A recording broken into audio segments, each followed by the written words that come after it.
Pounders, today we adjust the ranks.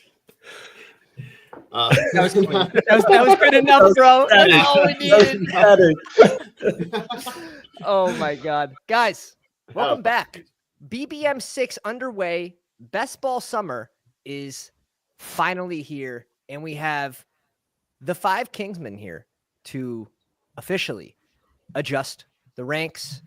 Billy, Tyler, Cody, Eric, everybody, welcome to the live stream. Hope the NFL draft was kind to you, as kind as it was to me, except for a couple pieces. Swift, well, I'm sure we're going to get to talking about Swift, but the Swift fade not looking too great right now.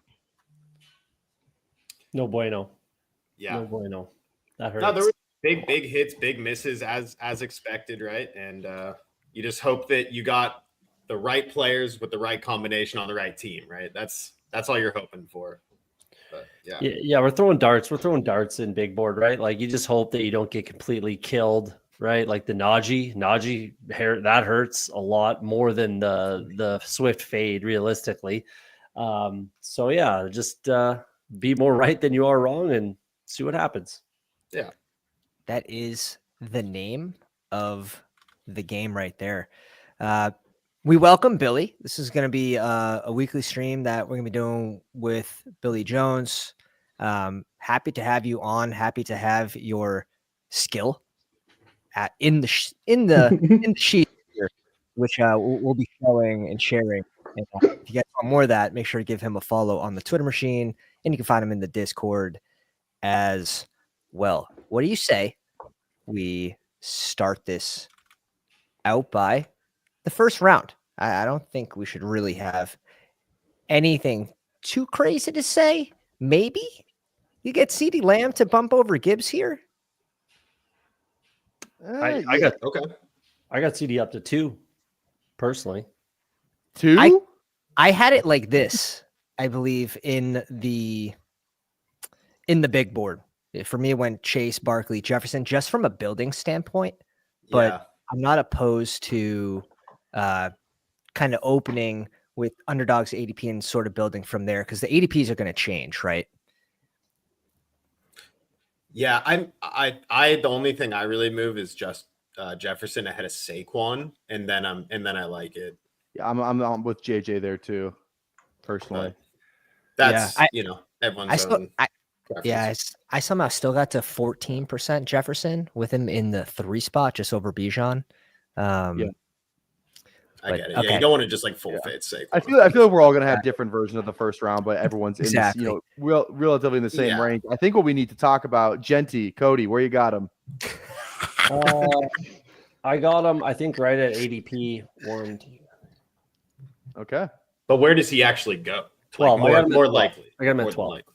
I feel like he's going to stay where he is, right? I don't think he shouldn't go any higher. If he goes higher, then I'm going to have a hard time clicking him. If he goes at the 1-2 turn still, then I'll get some Genty shares for sure. Like even I can't deny that he's going to get the absolute lion's share of the work, right? So I'm going to take him there. I have Bowers right at ADP basically as well. Like I want to get my exposure to those guys. I'm more inclined to be drafting a guy like Bowers, and Trey McBride moves up in the ranks for me in Best Ball Mania, because I'm more inclined to be drafting early tight end in this structure than I am in the big board. So you got to make sure you get that in there. Otherwise the people will not trust your Bowers take. Billy, just curious if you have it up, what kind of target share do you have for Lamb this season after they just refused to add any offensive pieces?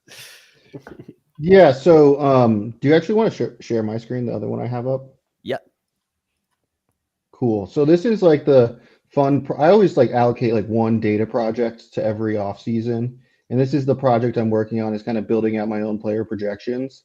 I do it from a kind of a top down perspective. I actually found an Excel sheet that hadn't been updated in 4 years on Google. And I was like, I can make this better. And so that's kind of what I did here. And you project the total number of plays that they're going to run, pass and run and all that stuff, and allocate then out the target share and skill.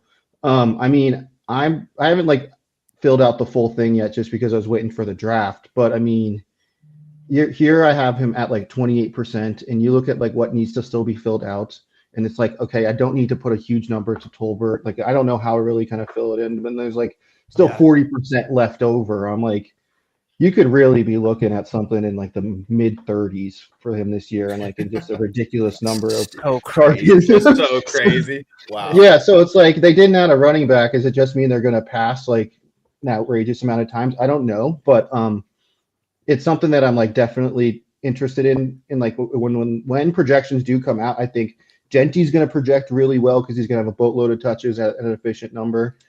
CeeDee Lamb's going to project outrageously because of the number, just the total target share he's going to have. So I think that's something to kind of pay attention to this offseason. Yeah, that's why I've got CeeDee Lamb at 2 personally. Exactly that. So yeah, I think we need to adjust the ranks for CeeDee Lamb, given the fact that we all thought Ted McMillan would be there. Right, round 1 or round 2. I'm completely fine with bumping him over Bijan here.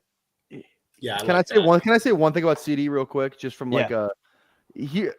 I'm curious. I'm not saying it's I'm just hesitant to move him up there because of I'm a big play calling guy, right? So like you look at who the play caller is, like the OC. Obviously the head coach is Brian Schottenheimer, who was the OC last year. He was not the play caller. The OC this year, I just looked it up. Is a guy named Clayton Adams, O-line coach for the Cardinals. Like, if there's anything I know about at least the O-line coach that, with us, he knows nothing about the pass game. And again, this is the NFL. That was more of a facetious comment, but I am curious to see, do they move him around as much? Do they make it a point to get him the ball as much as, Mike McCarthy was when he was calling plays there for the last, 4 or 5 years? So I just think it's an interesting point just to see, like, we don't know what this offense is going to look like with the different play callers stepping in. I think there's still a chance they could add guys like, again, I think Keenan might be the only guy who has even the possibility of, making someone be less in on CD. Who knows if they add Cooper kind of thing. I'm just playing devil's advocate here more than anything. But those are some of the things that I worry about before we say CD is just going to return to 2023 form for me. Now, I think we expect Dallas to be bad and playing from behind. And now are they going to be bad on offense again? That's going to be the telltale. We were kind of thinking that last year. How was CD in the beginning of last year? Like points per game? I don't even really remember. CD was great. CD was great. Yeah. So, and that was I would expect without. I would expect a lot of the same then, honestly, as long as Dak stays healthy. Yeah, I mean, name me another player, not only just in the first round, but just literally name me another player in the NFL where he is so far and away the best player on their team. So far, it's not even close for any other team, any other position, on any other offense. It's just so far and away. CeeDee Lamb is by so far the best player on this team on offense. He could be up to a third, maybe Neighbors potentially, right? But they have the dual running back situation. But Neighbors would probably be the next best one. That's what I was thinking as well. But beyond that, CeeDee Lamb is. No, but I think you're getting the dome games and you're getting a good quarterback. Like I love it actually. The worry for Lamb is not being able to extend drives, less red zone opportunities. But 4 or 5, I think, is completely fine. And then we sort of get into this range of Gibbs, Nakua, Collins, Neighbors, Thomas, St. Brown. Do you have Gibbs behind any of them, or this is sort of the range you have to take them if you want any? I will say, if you're a Jackson Dart believer, I think all quarterbacks in New York are competent to the point where you could move Malik up there, honestly. I think the talent is up there with Jefferson and Chase from what I've seen, so... I don't mind this Puka behind Nico and Malik. I'm curious what you guys think of that. I don't mind him behind Malik. I think that's where I kind of struggled was Malik and Puka.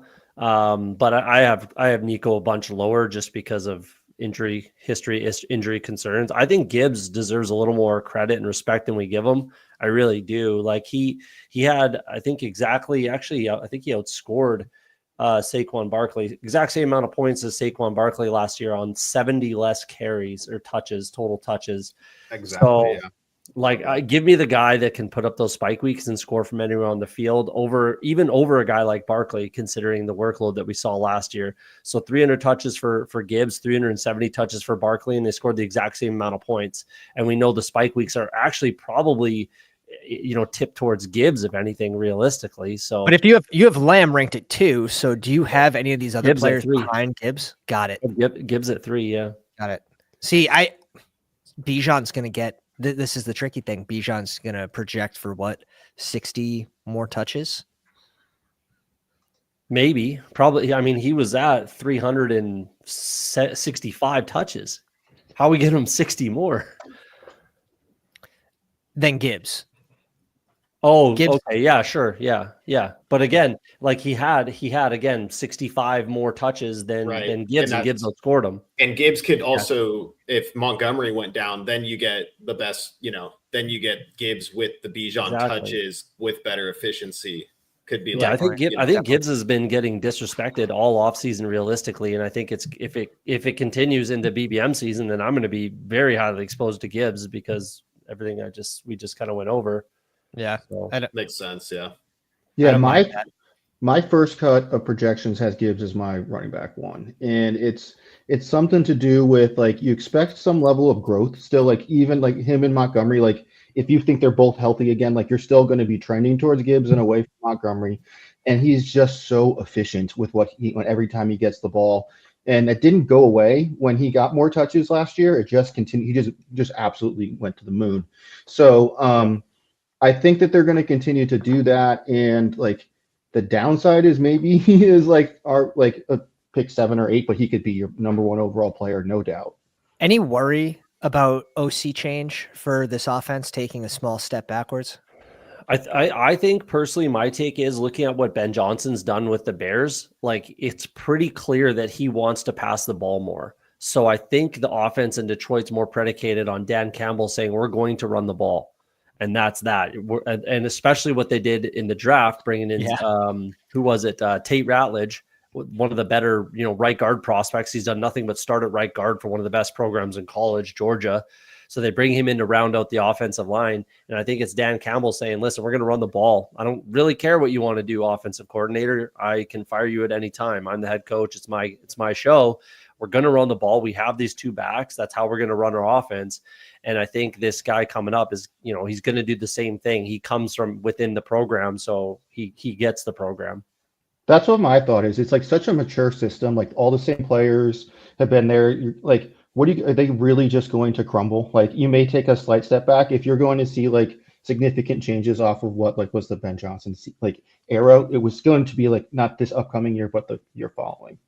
I think the worst case scenario is that it's the Eagles from a couple of years ago, right? Shane Steichen leaves and they promote from within. It was those guys that were in there and they looked awful. They were atrocious. And then that's the worst case scenario. I don't think it gets that bad, but I think it's a possibility that could happen. Like I think play calling is a lot more important than some people think. So I'm a play calling guy, but I don't think I'm not predicting that it's going to be awful. I have no reason to think that, right? It could happen though. But if we're thinking about narratives, it's an interesting narrative to like it might be pushed this offseason. Yeah. All right, let's try to skip on down. Where does it start to differ for you guys? Let's have a quick chat about Brian Thomas then. Yeah, with these and with the Hunter, drafting, obviously that's gonna change things a little bit. I still have I still have Brian Thomas ranked, as a first rounder. I think I have him ranked at ADP at 10, but I have some concerns personally. Am I crazy? I almost want to move Brian Thomas up in a way. I'm just so excited about this Jacksonville offense, like with Liam Cohen. But the thing with Brian Thomas, they got rid of Kirk and Ingram. There's like 200 vacated targets. Like but Brian Thomas might get 100. We saw Brian Thomas Jr. with Trevor Lawrence, and it was not very good. It really wasn't. He didn't. Sure, I'm definitely I'm a Lawrence optimist for sure. I am a Lawrence optimist. I think one thing you might see during BBM is Genty and CMC. If you continue to get that positive news, I could see both of these players passing Brian Thomas. Sure. Yeah. And I don't mind that because if you take CMC or Ashton, I was thinking about this. Even if you don't get Brian Thomas or Amon-Ra, you're still getting Drake London or AJ Brown, which I think are viable like first receivers to grab. So Drake London is the guy that I have at 11, but I was thinking about putting him ahead of Brian Thomas, if I'm being honest. Do you guys have any skepticism with Penix? Because I do. Like, we haven't seen much Penix. I know you don't, Tyler, but realistically, we saw a few games for Penix at the end of the season, and yeah, it looked good. But here's my thing. There's always a little bit of worry. We're gonna talk Penix. Let me just give my rant real quick. It's like he didn't do anything to give you a reason why he wouldn't be at least, like. No, that's fair. That's fair. You know what I mean? Like he didn't come in here and act like a rookie. Like he went in there and he won or gave them a chance to win in every single game that he was in. You look at this again, very small sample size as it relates to the London stuff. Mooney missed one, or I think maybe like 1.5 of those games as well. So obviously, I mean, you can't really play that game. But I think Penix is I think he's always kind of been looked at like as a high floor prospect anyway. Like how high is the ceiling with Penix? Still TBD. But that's fair. I take a ton of London, so I'm definitely not out on this. I just just because we haven't seen it, it's kind of like McCarthy in a way too. Yeah, but we did see it. We did see it. It was really nice. It was really good. So but they were really good environments, right? I think they were both like dome games versus the Bucs, like bad defenses. It was kind of like the perfect smash setup for. The second one was on the road must-win game in Washington. Okay, that's good. Outdoor Washington. I like that. Okay, I did not remember that. So I think right now I'm gonna leave Brian Thomas there. I don't really think Travis Hunter's that much of a negative versus like getting extended drives, more red zone trips, more opportunities. I think those two balance out. And then with Travis Hunter not being full-time, although he might be 75%, 80%, they want him playing a lot of offensive snaps. I think Eric made a good point. Like they get rid of Ingram, they get rid of Kirk. There's a ton of targets for both of these guys to eat. Yep, and I think they're going to throw to Tootin and ETN probably a lot too. Whoever the pass catching back is, honestly, a lot too in that Cohen offense. I was looking at the Bucs receivers earlier from last year. It was like 115 targets to running backs last year. Crazy, it was nuts. It's all going to depend on Trevor Lawrence realistically. But we've been saying this for 5 years now with Trevor Lawrence. So I mean that's my reason for pessimism, I should say. But like I still have Brian Thomas ranked there. I still have Travis Hunter ranked, right around his current ADP. I think Amon-Ra's disrespected a ton as well. If he continues to be a 1-2 turn guy, I'll have 20% Amon-Ra, no problem. But Billy, do you have projections target share for Amon-Ra for Brian Thomas? I mean, I did it before the draft, so that's something I'm like my next week and a half is like to figure out. Now I loaded all the data in there, so getting it all filled out is a big thing for me. I do think like it is kind of a wild argument to be like Brian Thomas popped off with Mac Jones, and it's worse to go to Trevor Lawrence. Like I think that's just a timing thing of like a rookie kind of coming into himself. Possibly. More than it is like the quarterback that they had at the time. Besides the times he missed him when he was wide open. Yeah. No, that again, I agree. That's why I can't move him down. I literally have him at his current ADP at 10. I can't move him down. I love him as a player, and I love the new coach. I love the new offense. So I'm just asking a question on that one. Yeah. Are you guys Genty over St. Brown, Genty over Thomas? And again, structurally, drafting from the 12. This is the 12, Genty now. I guess it doesn't really matter if you're at 12. If you're at 11, it's sort of risk not to take a receiver because unless you're okay with bringing up Drake London, which I am. That's how I feel. Yeah, I am comfortable with that. So like if I just I don't know, it's kind of just like a feeling, right? It's like you choose your own adventure each draft. Would you rather the combo of Genty and Drake London or Amon-Ra and either potentially CMC or Derrick Henry?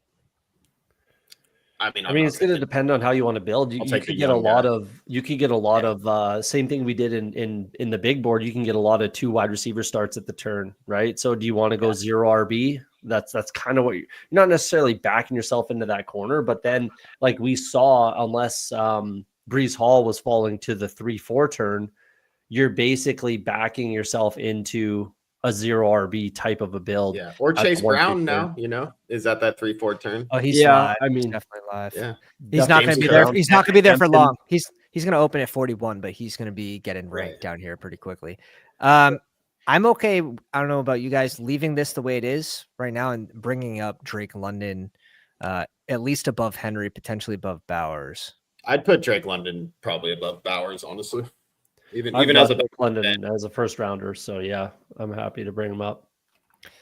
I just don't think that Brock Bowers is going to drop this offseason. Like, you can drop him in your ranks now, but that means you're going to be slightly underweight. Yeah. A lot of the analysts love him. The offense seems to be improving. They had a great draft, like very logical draft. So he's going to project insane with just the total number of targets are coming his way. I guess this will be structural for me. Like if I start with the receiver, I'm more likely to bring in Bowers. If I go running back with one of these guys, I'm going to bring up Drake London. And that's just part of like using the ranks and then just sort of knowing what your limitations are, building these teams. With the Bowers thing though, I think in BBM season, like Trey McBride's going to get closer to him as far as ADP is concerned. He should. If he doesn't, then I'll be way overweight on McBride and have less exposure to Bowers. They should be going realistically. I have them one player in between the two tight ends.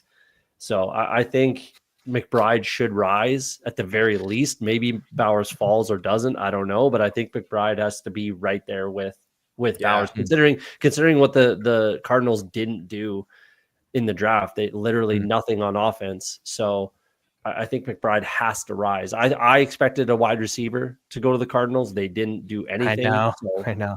So he has to rise. And Bowers got nothing but, competition, maybe not target competition, even though he did with Jack Besh, but also with Genty coming in. I think Bowers should slide a little bit. I have him sliding like two spots ADP wise, and then McBride rising about 2-3 spots.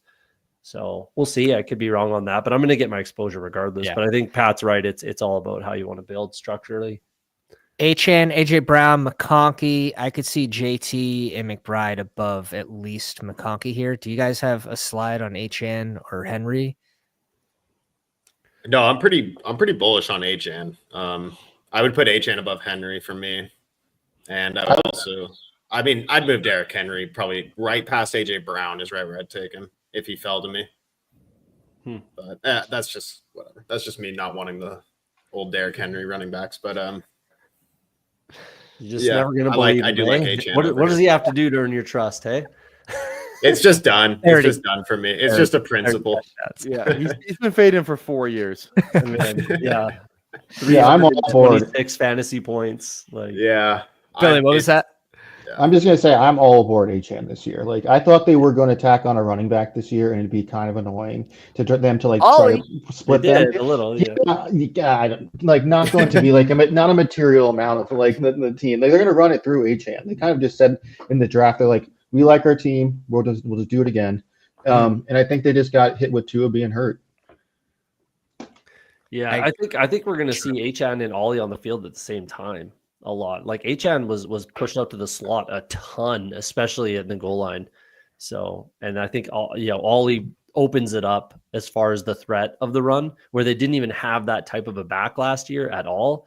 So if he's on the field and Achane's out in the slot, then that'll be really interesting and open things up for that offense. All right, Bucky, T. Higgs, Tyreek Hill, JSN, Josh Jacobs, Garrett Wilson, DJ Moore. Wilson, kind of a draft winner, I would say, after the Jets add just a tight end.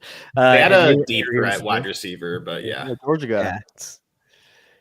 But no, super bullish for him. Garrett Wilson or T. Higgins, I don't know. I would say it's at least here again. Yeah.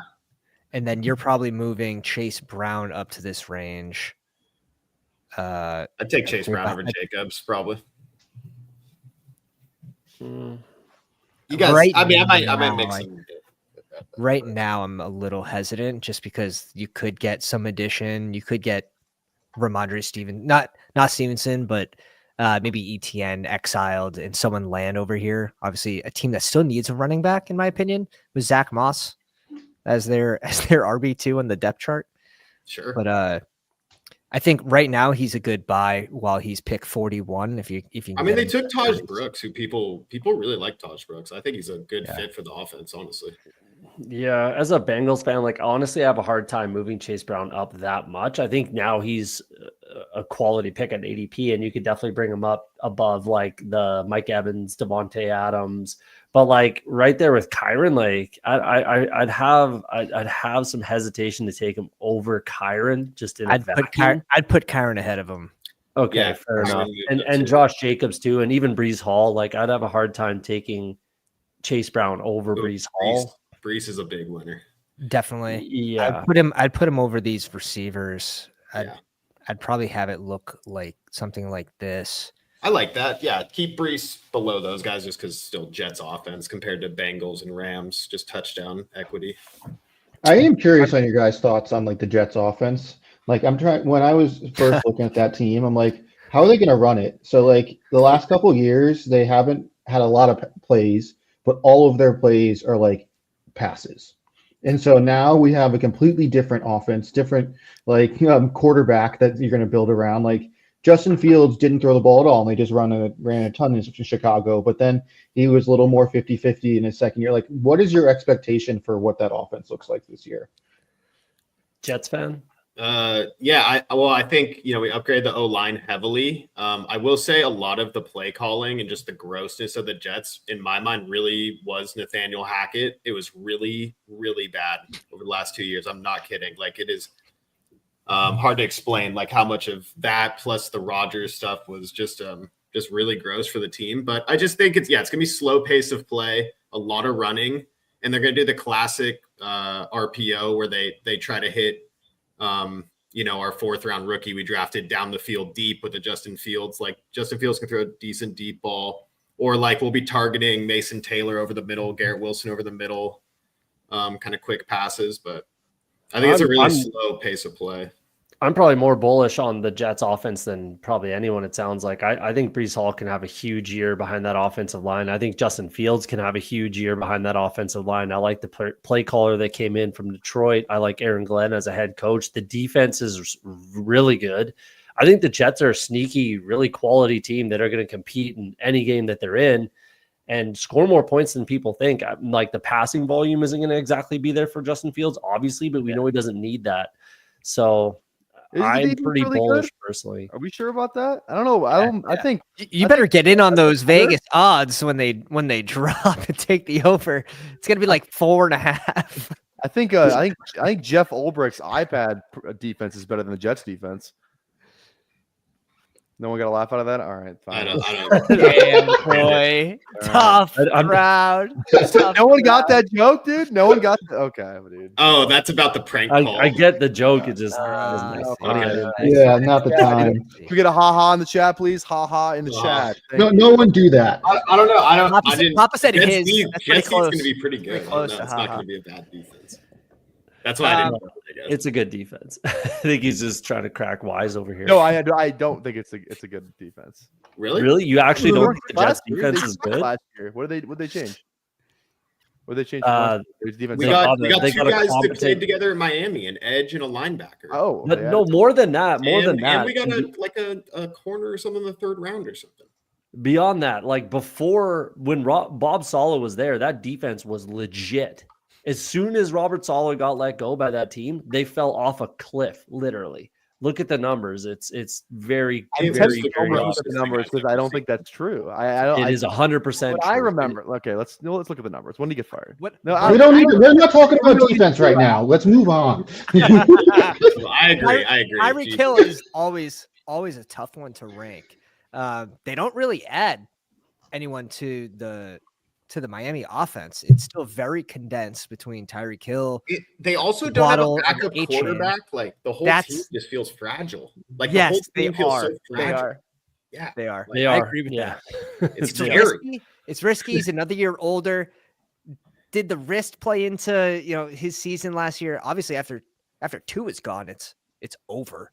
Right. And it does seem like they're very fragile. These guys are getting hurt by halftime almost every play. They're in the medical tent. They're back on the field. They're in the medical tent.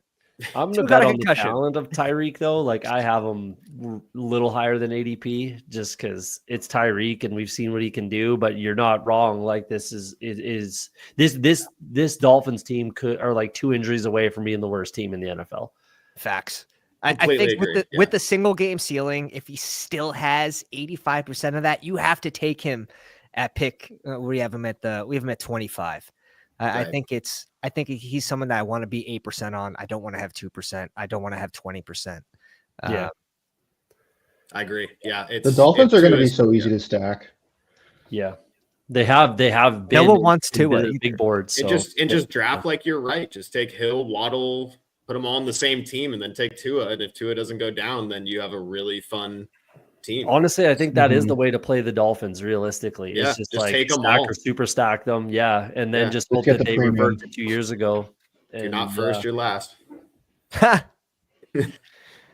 All right. We have DJ Moore down the board, 3 picks at 31.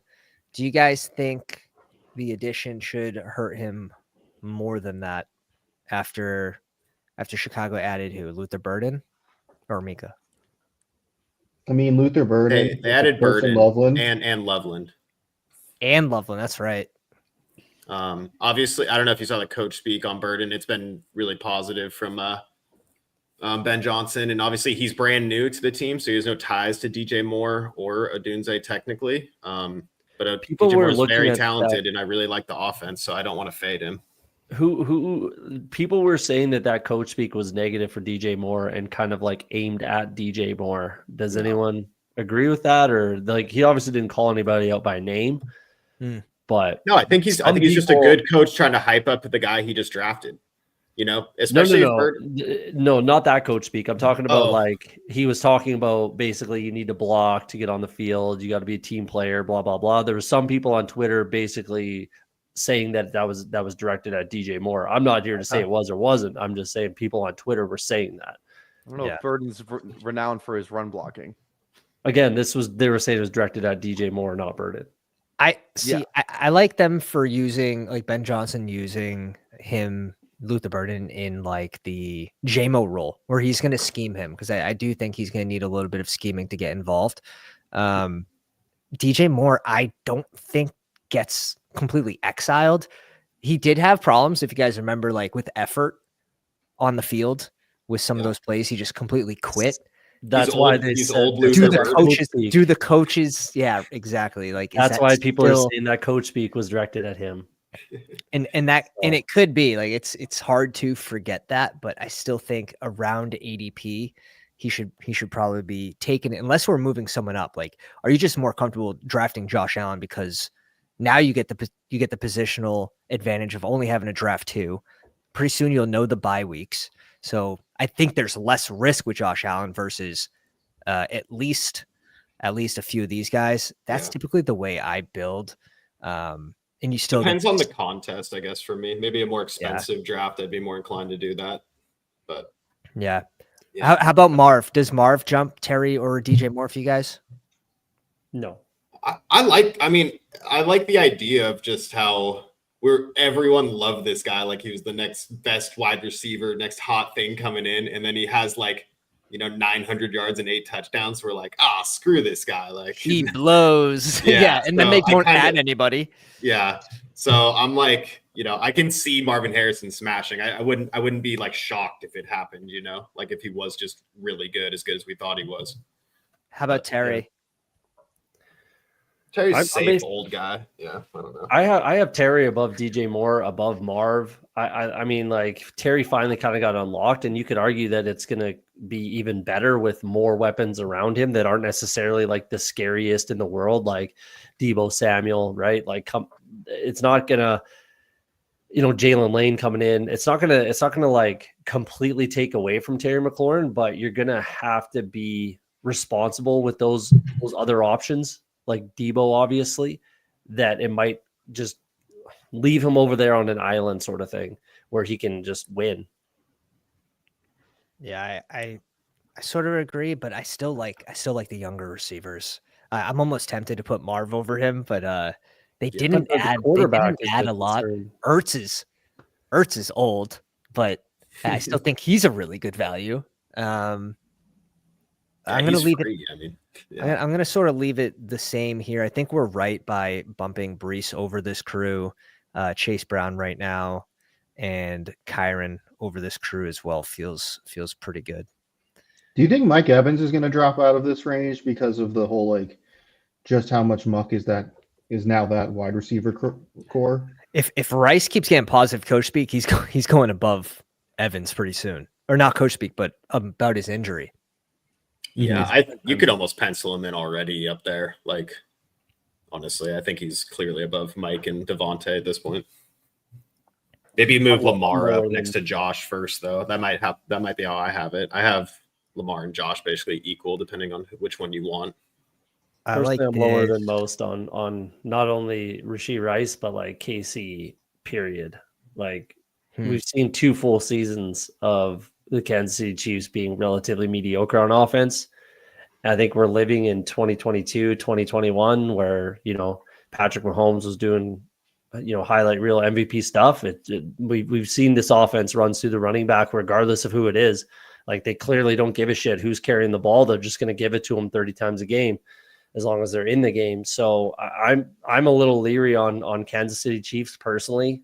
Like, I don't really know how or why we're just saying that the Kansas City Chiefs are the same team that they were 3 years ago, 4 years ago. Well, last year, you got to think about what happened, right? I mean, you have Kelsey, who's absolutely dust and old, right? You have Rice, their best player, go down with an injury, and you have a rookie in Xavier Worthy, who's not like a high target percent share guy. So Mahomes is playing with kind of these pseudo weapons trying to make it work, and they didn't have to play a significant game on offense because their defense was so good. So that's why you did see them play like a possession type game last season, in my opinion. I mean, Rashee Rice's first 3 games last year were 13.8, 16, and 23. I mean, there's insane floor. I mean, he had a 14 target, 12 reception, 110, like in a touchdown one. That was that 23. So like, I think he's just a baller. And that's a huge miss from that team last year. So just getting him back is going to like kind of change the game for that. Also, Mahomes' price this year is very palatable too. So like even more incentive to take a wide receiver up here, because you're getting 7th round Mahomes, who has come out already and say that he wants to fall. I think he could. He needs to fall. He needs to fall. Damn. I mean, he goes by like Bo Nix. You're not putting him behind Bo Nix. Honestly, Bo Nix has crazy. How is Baker Mayfield less valuable in best ball or in fantasy than Baker will rise? Baker Mayfield. He should. That's why we're here. We're just in the ranks. Okay, we'll get there. Get ahead of our skis here. Yeah. All right, Daniels, Devontae Adams, Evans. Are you moving down Worthy? I think it's just kind of like, it depends on how you started the draft. Like, did you take Genty? Did you take 2 wide receivers? Now you can take a quarterback, or like that's kind of Tet or Worthy. Ooh, Tet's interesting. Worthy. I'm really coming around on Tet being like super high. Honestly, I like Tet or Dev Smith. Tet. It's easy. Smith. Ooh. What are we doing with Hampton? I think I'm Tet over Worthy, honestly. But that's me personally. You guys don't have to. That's wild to me. Hampton's wild to me. I don't think it's that crazy. I'd probably have him here. Hampton's going to be interesting, right? Like, does he start to really take over towards the end of the season? Does he take over earlier than that? What's the split week 1 versus week 5? Is it 50-50 week 1, and then he's just so much better that by week 5 or 6, he's got 80% of the touches, and Najee's just change of pace? That means he'd be worth a lot more than where he's going. But if Najee can fight him off, till week 8 before he starts losing majority of that role that he has, he's probably priced appropriately if he's only getting 60% of the workload through the first 8 to 10 weeks. But that playoff upside is really what you're looking for. 80% of the role, 75% of the role, and Najee's just change of pace. You don't have any projections, hey Billy, on this? No, I haven't updated any of this. Yeah, I do wonder, like, so does this mean like Najee just gets absolutely nuked? Yeah, all the way down. Pretty much. I think he's like 130s, 140s pretty easily. I think he'll lag on getting down there, though, honestly. He will. Probably not. I'm wondering if where Hampton actually, like, I don't know where the market's actually going to put this guy. I've been wondering that this whole time, because Chargers want to run the ball. If the market made me take him at the 2-3 turn, I probably would. Like, I'd give into the market because I want him that bad. So I don't know. But like, if people still believe in Najee and they think it might be split in the beginning, and so he goes in the 4th, or I don't know. It'd be interesting to see where it actually goes. Well, who do you think's the A side? Who do you think's the B side in that conversation? I think we can all probably Hampton A side, Najee B side, right? Yeah. So, like Pat was kind of alluding to, and I definitely tend to agree. Like, it's only going to get more so as the season goes on. Right, he just moves up slowly. Hampton can do everything Najee can do. He's just exceptionally faster, and you could argue better. So, like, I don't have Najee falling to like the 130s because there's a lot of like split backfields right now, and there's a lot of like I have him basically I think at like 100 right now, right after Jordan Mason. I mean, we can get there as well, but I think like I have Hampton right where he's at ADP wise. I don't think he moves from the big board season. I don't think he was going to regardless, right? Like obviously regardless of landing spot, because this is not at all a nut landing spot, but we're just betting on the talent. Yeah. And volume. And this volume team in this wants to offense. run the ball. Yeah. I like that. I think it is a nut landing spot. You look at that O-line. That O-line is the best in the league. Like maybe the Eagles, the only team. Like, I mean, they took a piece from the Eagles. You got Becton at guard. You got I think it was they signed that center too. Then outside of that, you got Zion Johnson, first round guard, who's played well. Joe Alt, top 5 pick. Rashawn Slater, top 6-7 pick. Like that O-line is gonna be unbelievable. We know where they want to run the ball. Like this could be like. I'm not saying the Chargers are going to be the AFC Eagles, but like that run game could be AFC Eagles, and like Hampton. Think about where Hampton's going to be drafted next year, guys. That's how you want to think about it, honestly. Like, where are you taking Hampton next year with? No, this is a 1-year term. No, seriously. Like, let's not get ahead of it. Seriously, you're never going to get. I made this argument for Brock Bowers last year. I'll do it right now. I made the argument for Brock Bowers last year. You're never going to get Hampton. Eric's out here playing freaking Dynasty. You see my 2023 team, bro? Yeah, no, we do not draft as far like for next year. On the other side, man. Tough.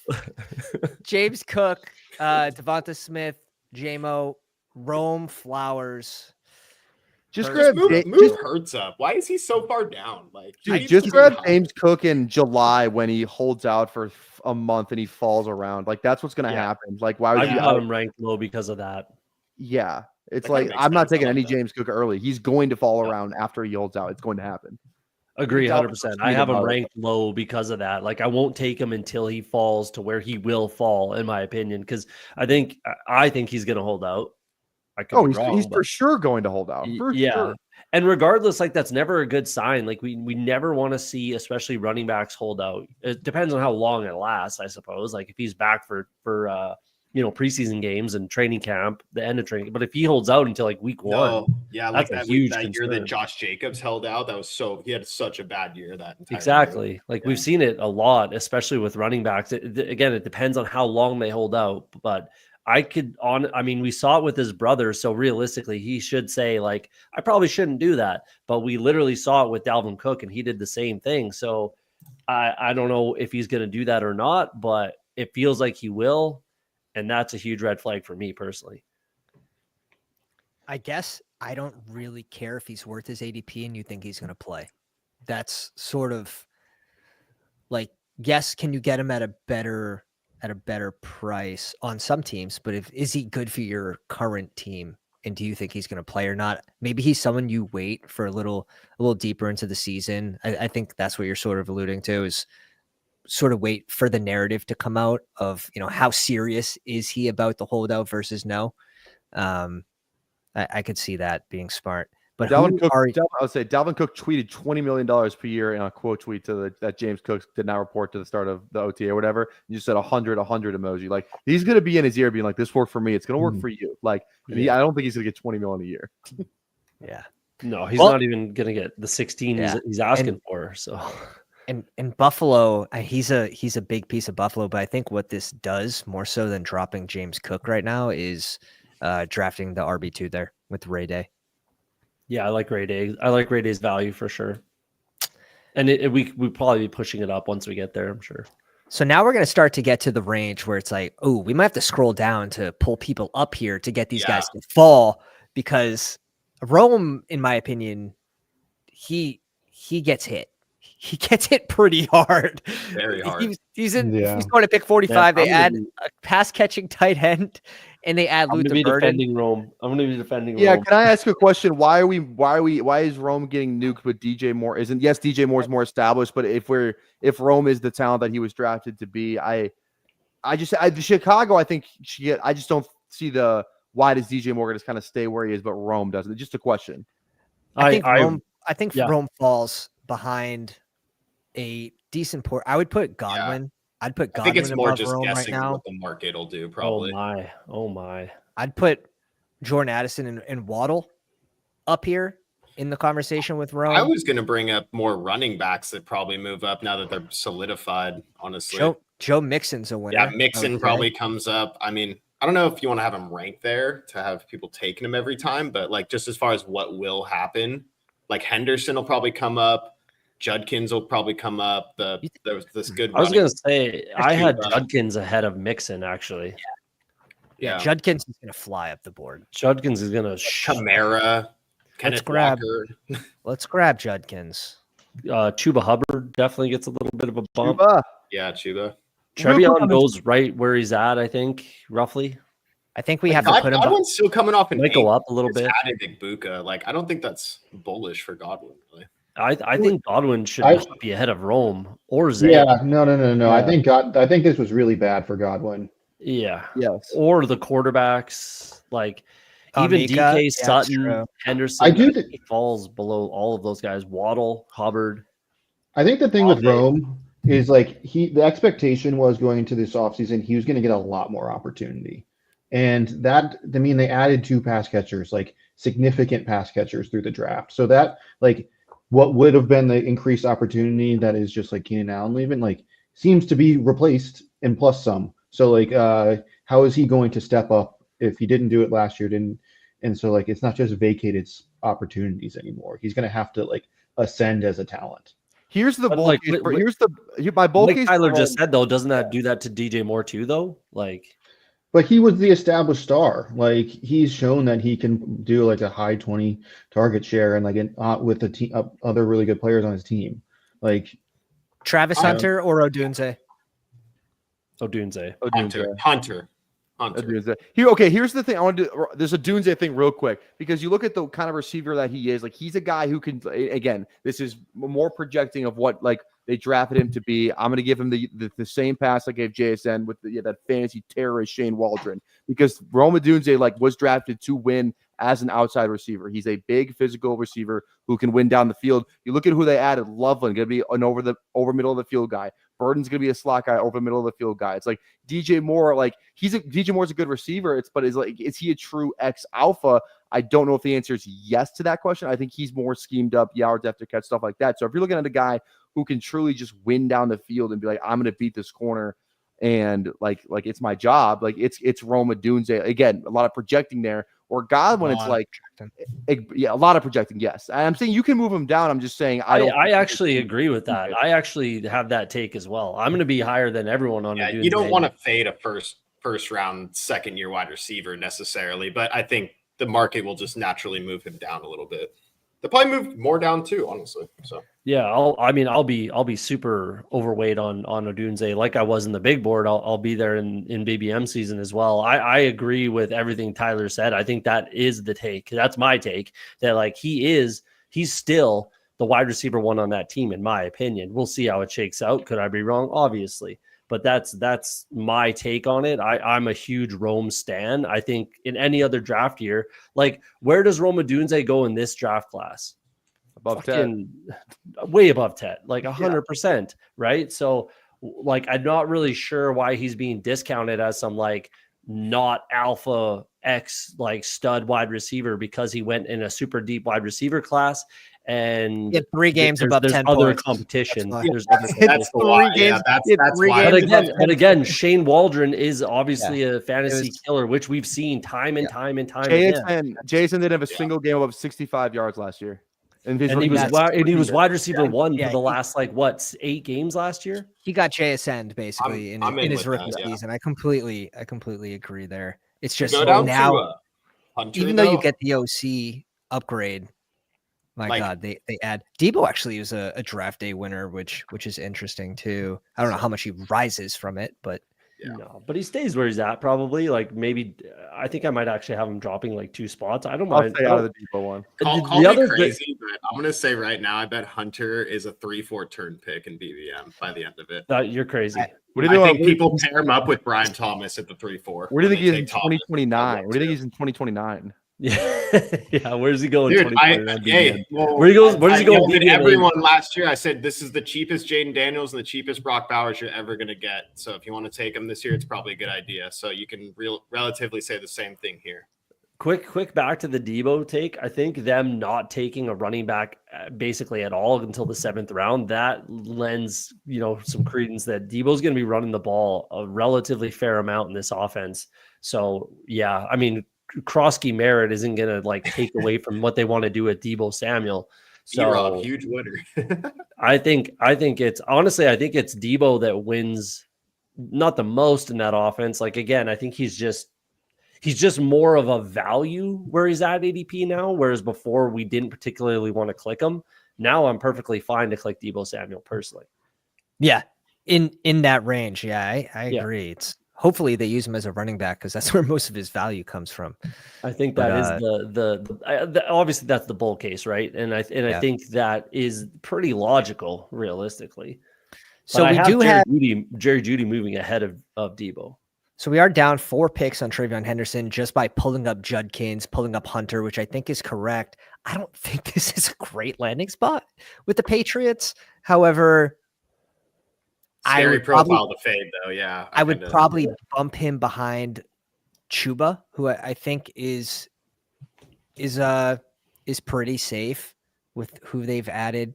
K-Walk Kamara's a mega winner, in my opinion, from this draft class. I think he's extremely safe, and it allows you to build out your team with a shit ton of rookie RBs through round 10 to 18. Right. But my case on Henderson is going to be the same case that I had with Chase Brown last year with the Bengals, where he's just going to win out eventually by being the better running back and the more explosive. And the offense just runs better when Travion Henderson is in the game versus Ramondre Stevenson. That's my obviously, again, bull case on Travion Henderson. I don't need to tell everyone I'm a huge Henderson stan, but got to consider Patriots offense versus Bengals offense, though. That Patriots offense is in good shape, actually, because they got Kyle Williams. but Drake May. The offensive line is in a good spot now. They got Travion Henderson. They got Stephon Diggs. They have 2 tight ends that can play. I completely agree. Huge upgrade for them, but we haven't seen it, so don't want to jump the gun and just assume it's going to be good. Yeah, but you'd rather be ahead of the game than behind it, right? Especially in the contest we're playing. So I don't know. I'm bullish. How do you see these 6 here, Billy? I think we've already talked about Odunze. Zay Flower. I mean, the Ravens didn't add anyone. I think for me, what I'm looking for right now is I think that the rankings are somewhat efficient and outside of the people that either we are expecting people to be added and there weren't, or kind of the vice versa. And in here, for me, it's Godwin is the one we kind of nuked, but we already did that. So I think it's kind of fine as is. I'm really interested in DK Metcalf. What are we doing with him and George Pickens? Because that trade didn't happen. Are you guys sure you don't want Hunter over the wide receiver 2 on the Vikings and the Dolphins? He's going to move up above these guys. It's almost certain. I am very curious where he goes these early drafts. But are you? Honestly, and I know you are BBG, I think this is pretty safe. Are we taking Travis Hunter over Calvin Ridley? Yeah. Are we? I'm not. Yes. I have Ridley ranked literally 1 above Hunter, so it's same range, whatever. But that I think it's hard to justify taking the wide receiver 2. In a Jacksonville offense versus it's just so exciting. What he could do potentially is just it's too exciting. He's going to play offense, but he's not good. He may be a 70% of what he could be if he was a full-time offensive player because he's still going to run it out there on defense. Yeah. I understand he's going to be like a primary offensive guy. I will say, I bet he's a bad advance rate piece potentially, but very. No, I fun. agree. I agree with what Billy's saying here. Like, I think we need to like be a little more cautious than we are on Travis Hunter, at least. Well, it depends on how you build your team. Maybe I love that narrative. We have to push that every day so we can get cheap Travis Hunter. That's I'm in. Sure. Back right there. I back at the 5-6 turn. Yeah, no, doom scroll. I still think I move him down. I still think I have him rising a little bit, but like I just think it's tough to take him over a guy like Ridley, who's the wide receiver 1 in his offense, and it's a pretty reasonable offense. The offensive line's better. They got a quarterback upgrade, we could say. I don't know. I just think it's tough to take Hunter over Ridley. I do want to talk about Judkins for a second, actually. How you guys feeling with like what his ceiling is? Because I kind of have this feeling that they're going to do Hampton as like the Kareem Hunt kind of role, and Judkins needs to be like Nick Chubb, like good to like be a solid fantasy producer. Like, are the Browns going to score a lot of touchdowns for him to get this year? Like, because Chubb used to break off those 40-yard runs and stuff, whereas Judkins wasn't really doing that as much. Is Samson going to get as much work as Kareem Hunt did? Like those Kareem Hunt years, like Kareem Hunt was like a very heavily involved. I'm only saying that because it's still Stefanski. I think that's the system he wants to kind of run. I don't know. Maybe I'm just guessing on that, but just because it's the same coach, and I watched the same coach do this for so many years in a row, where they have the big guy, and then you get the passing downs back on third down almost every single time. And then Ford, to me, seems like he would be the backup for Judkins if Judkins goes down, basically, because he's a bigger dude, is kind of how I'm taking it right now. Chubb was a first-round pick in his heyday. I'm not saying Judkins is Chubb. I'm just saying, like, he was a first-round pick when that was going on. So Right. But Chubb was only like 15 to 18 carries a game, no targets, right? So Chubb was a second-round pick, too. No, I'm talking in best ball. Oh, sorry. Okay, gotcha. Yeah, sorry. Right. Which is because of the explosiveness of Chubb is what I'm getting at. I just don't know if Judkins has that same kind of juice, really, is what he ran a 4.4. He ran probably faster at the combine than Chubb did. I'd have to double check that, but you're not wrong about that. Yeah, maybe he is like more breakaway, has more breakaway ability than I think he does. But yeah, interesting. Getting down to Henderson or Kamara. I feel like Kamara is gonna flip him. God, what are we gonna do with Cortland Sutton, man? Sutton's just so gross. He's just in this range, it's just the, like it's chilling. the same click last year. It's the same exact click as last year. Like, dude, did I just draft this guy because I drafted 2 deep threats with I drafted JMO and Worthy. Good for his ADP last year. He was great. It's He's just like, very do I good want to for click his him ADP last again? year. You're right. Well, I just feel like the way he plays, like, dude, when his athleticism goes, when he can't win those 50-50 balls, like it kind of feels like Brandon Marshall. Remember when Brandon Marshall was the man, and then he like fell off a cliff because he couldn't, he couldn't play that physical style anymore. It just feels like when Sutton goes, like he's done. I think you're kind of right in what you were saying, like with Sutton and like Jennings. Sutton and Jennings are very similar as far as like if you drafted Mike Evans and Devontae Adams for whatever reason, you're not taking Sutton or Juwan Jennings, right? So. Yeah, if you're taking Mike Evans and Devontae Adams, maybe that's your Travis Hunter team. Whereas if you took a more fragile, explosive profile in the beginning, then you take a Sutton or a Kamara or some kind of safer floor profile here, something like that. Yeah. And random, just how I do ranks is like if I think Quinshon Judkins belongs above these receivers, if he's the next best RB, I don't mind putting him below these receivers because you can still get him. This is 16 picks ahead of ADP. So you're still getting a good amount of this player, and you're still getting exposure to the receivers ahead of him. Travion Henderson, Chuba, Ridley, Olave, Walker, Deebo.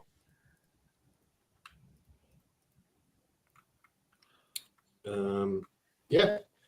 Chuba over Henderson for sure. I think.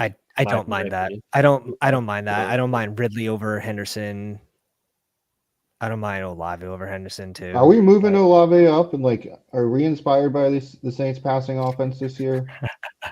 I'm moving them up because I think the defense is so god awful that they're going to be on the field a lot and have to throw a lot. So as long as Kellen Moore throws it a ton too. Kellen Moore, Yeah, runs a lot of plays, throws a lot of balls. I don't know who's throwing in the ball though.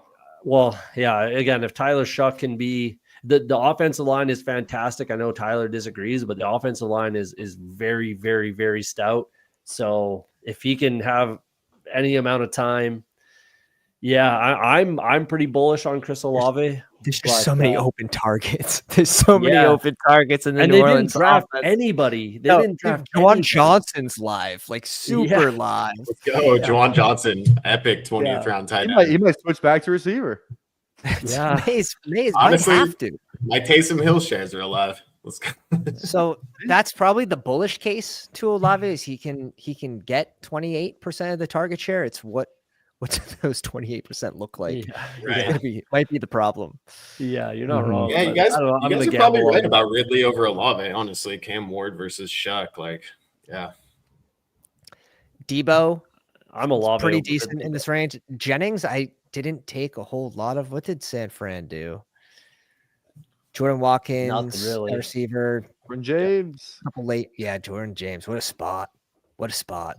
We have to draft Let's go, the San baby. Fran running backs this year again. God damn it. Yeah.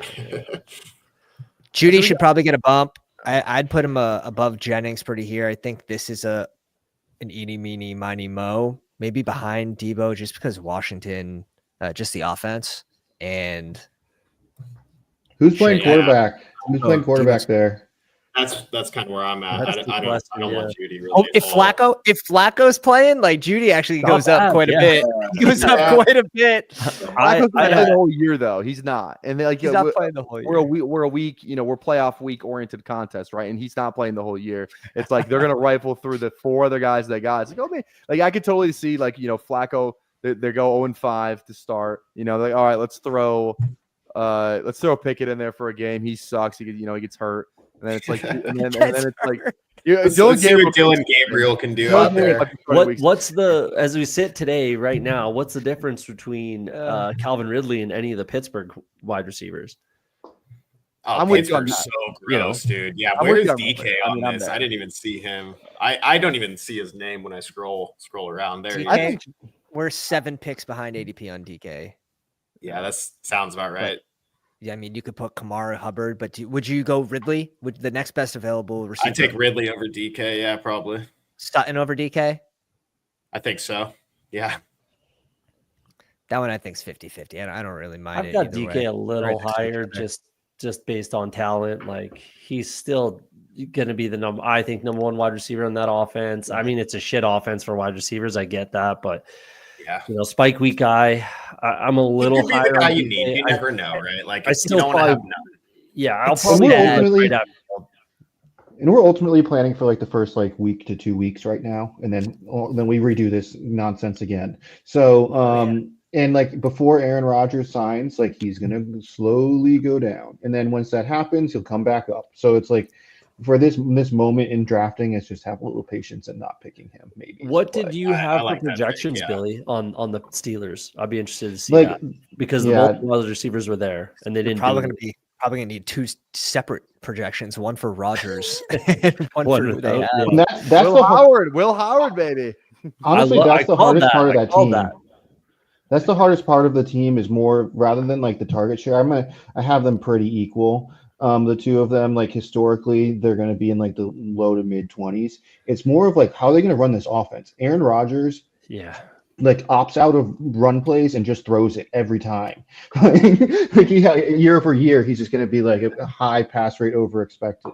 So, are they going to do that, or are they going to do Steelers football? That's where I'm going to have to figure out how like to project that team. Yeah. And of course, I have a- Pickens there as well. It's Yeah. just go down the field. Just run Hail Mary every play. Just run down, Yeah. run down. I see a lot of Aaron- pass interference penalties in DK Metcalf's future, basically something like that. Potentially, yeah. If it's Aaron Rodgers there, it's like DK, you stand over there. Pickens, you stand over there. Run whatever route it is, whichever one is. I feel And like I'll just going sit to here on and that get play. sacked every time. That's who I'll throw to, and Sorry, I'm it's a disgruntled Jets fan. I want to get to these rookie RBs, man. I'm just fiending for these rookie RBs. Yeah, let's. I've got Judkins higher than Mixon personally. Jaden Reed really far I down. hate Joe Mixon, but Yeah, Jane Reed's the big one, right? Yeah, in And this range. What about Caleb? What about Caleb Johnson? Here's a good real quick to say Jaden Reed. Yeah, Matthew Golden or Jaden Reed. Who are you taking straight up? Golden. I have Jaden Reed a little bit higher by 2 spots. he's I have Khalil Both gotta go down. sandwiching the Packers receivers. I mean, Caleb Johnson or James Conner. Caleb Johnson. I actually have James Conner 1 ahead. I don't even like James Conner. I hate Caleb Johnson, and I've been thinking about Montgomery more too. Like them not taking. My whole thing was he had the knee towards the end of the year. I know he played on it, but I was slightly worried about that. They don't draft a single running back, and now he is also massive contingent on Gibbs getting hurt potentially. So Definitely. he's like safe and with big contingent upside at the same time. So it's hard to move him. It's really hard to move him up or down. Really, I agree. Mixing them in maybe when you need that set floor and you can't plan for injury, but yeah, you're right. Like he is a crazy upside piece if Gibbs were to go down. Crazy upside. Draft him like a safe piece, but you might nut out with the floor is always there with Dave Montgomery. Yeah. Always there. San Fran. I'm not really a big fan of Pearsall at ADP, but let's see if we can. Jacoby Myers probably needs to move down. They get bench in the second round or whatever. Yeah, I agree. Diggs should fly up the board, in my opinion. Egbuka, McMillan. Egbuka way down. Where are we at? Who? Right there. I don't think you can nuke Egbuka, but I don't think he's going to go that low, honestly.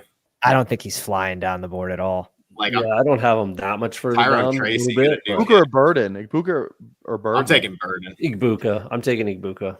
I think it's Burden. Just follow the. One's interesting, actually. That one's you're probably going to follow the Godwin news, the Evans news, and how much do you believe that Evans is another year older, barely past 1,000 yards? How much of that narrative do you believe? And can you get that late season breakout? Does Evans have his hamstring injury again where he misses 3 games? That'll give him a pretty big opportunity. But I think Amika starts by splitting snaps with McMillan and then earns a larger role if Godwin's healthy week 1. Yeah, I agree with all that. I'm Egbuka just because of that. Exactly. The bull case towards the end of the season and the uncertainty with 2 aging veteran wide receivers. We just don't know how long they can do it. And when wide receivers fall off, they fall off right now. So who knows if that can be this year? We don't know. Who knows? And Godwin's obviously, battled season-ending injuries for the last, 3 out of 4 seasons, 4 out of 5 seasons, something like that. So 1 second. Let me just grab my tight end 1 here. Don't mind me. I just got to scroll up a little bit. Yeah. Colson Loveland Pros going. These QBs have to move up too. Both of these QBs. That's what I was. Yeah, that's what I was thinking. They have to move up over a bunch of these running backs and wide receivers. Mayfield's got to bump up. Yeah. I guess it only pulled 1. Jaden Reed's still too high. Yeah, I agree. I'm just putting them in ranges right now. I got you. I'm taking Mooney over Egbuka. Mooney over Egbuka. Is that an Atlanta take though? Because those don't count. It's a ball. It's a ball knowing take. It's one of those don't count. You had a good run out, man. You took a lot of Mooney, a lot of RJ Harvey. Good run out for you so far. Speaking of Harvey, he's probably coming up in this range. Those two. What was your exposure to Lam Larison? Hey, Ramondre, he's a Patriot, right? Ramondre better watch out for his fucking job, dude. Ramondre better watch out for his job. You're gonna start calling this guy Danny Woodhead 2.0. Shit. Justin Fields is pick 80. Harvey or Scadaboo? I think that's an interesting argument. Who? Harvey or Scadaboo? I don't think Harvey's going to go this high. I don't think Harvey's going to go that high either. I wonder where he does get up to. No, he probably will. He's starting at 155. So where do you think he's going to go for the next week? And then where do you think? I think people will take him every time at like 120, probably. Like maybe even higher. No, he's getting steamed. Yeah. He's getting steamed. He'll actually go higher than. So Tracy has to go behind Cam Scat, I would think. Yeah, definitely. Yes. But Harvey probably goes above Tony Pollard. Not that I agree with it, but that's what's going to happen. I don't think so. You don't think so? No. Again, not that I agree with it. They added what, 2? Yeah. They In added the meantime, I one can see late Ayuk RB. continue to fall too as we draft non-injured players. They go in drafters. He's going 60 to 70 right now. He's gonna rise above Pollard. Mark my words. Just making sure we didn't miss anything. Ricky, everyone fine with Ricky at ADP? Ricky. I'm so skeptical of it, but Yeah. I mean, they didn't really add anyone, so I probably do this, at least Diggs over this range. yeah. Wide receiver 1, and we'll have to pull up Kyle Williams. Kyle Williams is probably going to fly near 100, I would think. Reed behind this group. You take Kyle Williams over Jacoby Myers? It's pretty close. I would put him behind Jacoby, though. Okay. Yeah. It's pretty close.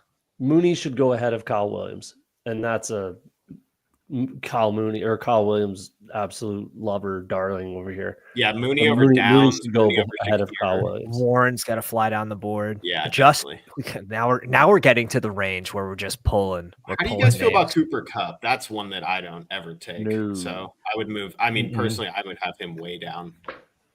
Yeah, they took Arroyo. They drafted Horton. They drafted like 3 receivers. I don't mean, not that they're going to replace Kupp necessarily, but Kupp hasn't been good.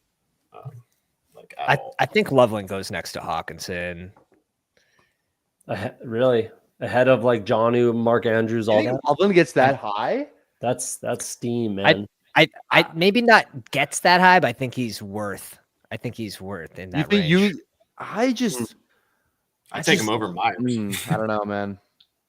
Yeah, Loveland over Loveland was my most exposed tight end, and I'm not like jumping for joy for Chicago. It sounds crazy, but I don't know, man. I think they hope over Tyler. I agree with you, though. No, Tyler, I'm with you on this because the hope for him was that he was going to be like the number 1, and that he was going to be the standout player that you're going to target in that offense. That's pretty crowded. Like I think from a Bears systematically is very good. Like Caleb Williams, very good draft. But like Colston Loveland, like true ceiling outcome, Brock Bowers light, like I don't think you're going to get there in this situation. But in fairness, I do think so Colston Loveland, David Njoku, Pat. Yeah, Jonnu actually, he was a draft day winner too, just because they didn't add anybody. Yeah. So Colston Loveland over Travis Kelce for sure. Yes. So yeah, maybe we'll. I'll chill. Just tap the right bridge. there is perfect. Right there is like that's perfect. That's Christian fine. Kirk needs to fall. Just looking at other guys in this range. God, he's relatively nuked. Added 2 receivers. He's like Rashid Shaheed range or something. We'll get to him. I pulled him down the board a little bit. Jaden Reed. Everyone okay with the Reed? This is just I'd go lower. I think I wouldn't go lower than Gabuka, personally. This is kind of like a cliff. It feels like this is the tier where you got to get your guys in before. Yeah, and then if you don't get Reed, then you're looking at Ayuk injured or like Shakir Downs, kind of a thing. Shakir's got to move up though, I think a little bit ahead of Ibuka. He is the number 1 for the Bills. Like he's paid and he's like their guy. Like honestly, so I have him behind Jaden Reed though. I have Shakir behind Jaden Reed. Passing touchdowns could regress over there in Buffalo. They scored so many on the ground last year. Where's Matthew Golden on this? Matthew Golden was up here by quite a bit up. Eh? I got him a little lower. So it's you guys think Golden over Jaden Reed? I guess obviously. Yeah, I might even take Golden over Pearsall, to be honest. Just first round wide receiver. I mean, and I like Love. I like LaFleur. I take him over Pickens probably. You got them all in the same range. I have Golden over Pickens. Yeah, I have Golden, Shakir, Reed, Pearsall in the same kind of range. Yeah, my assumption by the weeks that matter would be that this guy's the number 1. I mean, if you're taken in the first round, it's pretty. That's bullish. About as bullish as it can get. This range, I'm just grabbing Diggs every time. Like I hate this range. Like I already hate this range. The Golden it's that one's gonna be tough to project. I could imagine Billy. I mean, I was joking with you. It's like 12% everyone. Yeah. Like the way they they dish out their receiver snaps is disgusting. You had Wicks playing the most of any Green Bay receiver last year. Reed's part-time. He's like a 60% type guy. Can Golden be that guy that stretches the field 80% of the time? If he is, you're getting him at a very big discount. If he's just going to be in the mix like these other guys, he's probably going to go around this range because you're still expecting those spike weeks. My take is kind of a personal take. Like I was on the Packers as a rebound offense in the big board, so I'm going to have to continue that into Best Ball Mania. Therefore, I'm going to get my shares of Golden and Reed. Kraft is still a guy for me, and obviously I like Jordan Love, so I'm just going to continue down that path. And Golden's now on the menu, so being a first round pick, first round wide receiver in like 22 years or something like that for the Packers. So you could say that says a lot. And he's the deep threat, which is worth something as well. Runs somewhere between a 4.5 and a 4.29. Yeah, exactly. I could see him being as good as a Christian Watson, who we were taking in the same kind of range, but he was also coming off injury last year too. So I like that. Everyone says Quinn Ewers is terrible too, so maybe Golden's better than we think. I don't know. Tough day for That's honestly part of it's tough to project any of these Texas wide receivers or tight ends in the NFL because Quinn Ewers is so fucking horrible that it's really hard to actually know what they are. Right. Yeah, I don't watch college, but I hear everyone saying that, so I'm like, all right, I've been saying that for NFL 2 years. This guy, they took him first round. There's a lot of teams that he was projected to and stuff that he got meetings with, and so Quinn Ewers is better than Brady Cook, who was throwing fucking Luther Burden the ball. Let's calm down a little bit. Damn, Luther Burden. Speak of the devil, where are you placing Luther Burden in this? Right next to Golden. I've got him below Golden, but in the same range. Something like that, yeah. Ricky's such we just said though, Golden could be the wide receiver one on this offense. We all kind of agree that he could not be as well. Obviously, we agree, but I think the outs are better for Golden having a higher target share than Burden for sure. Absolutely, target share definitely Golden, but spike week just still Golden. Ability. Still Golden. I don't know. I might go Burden with the Bears offense this year.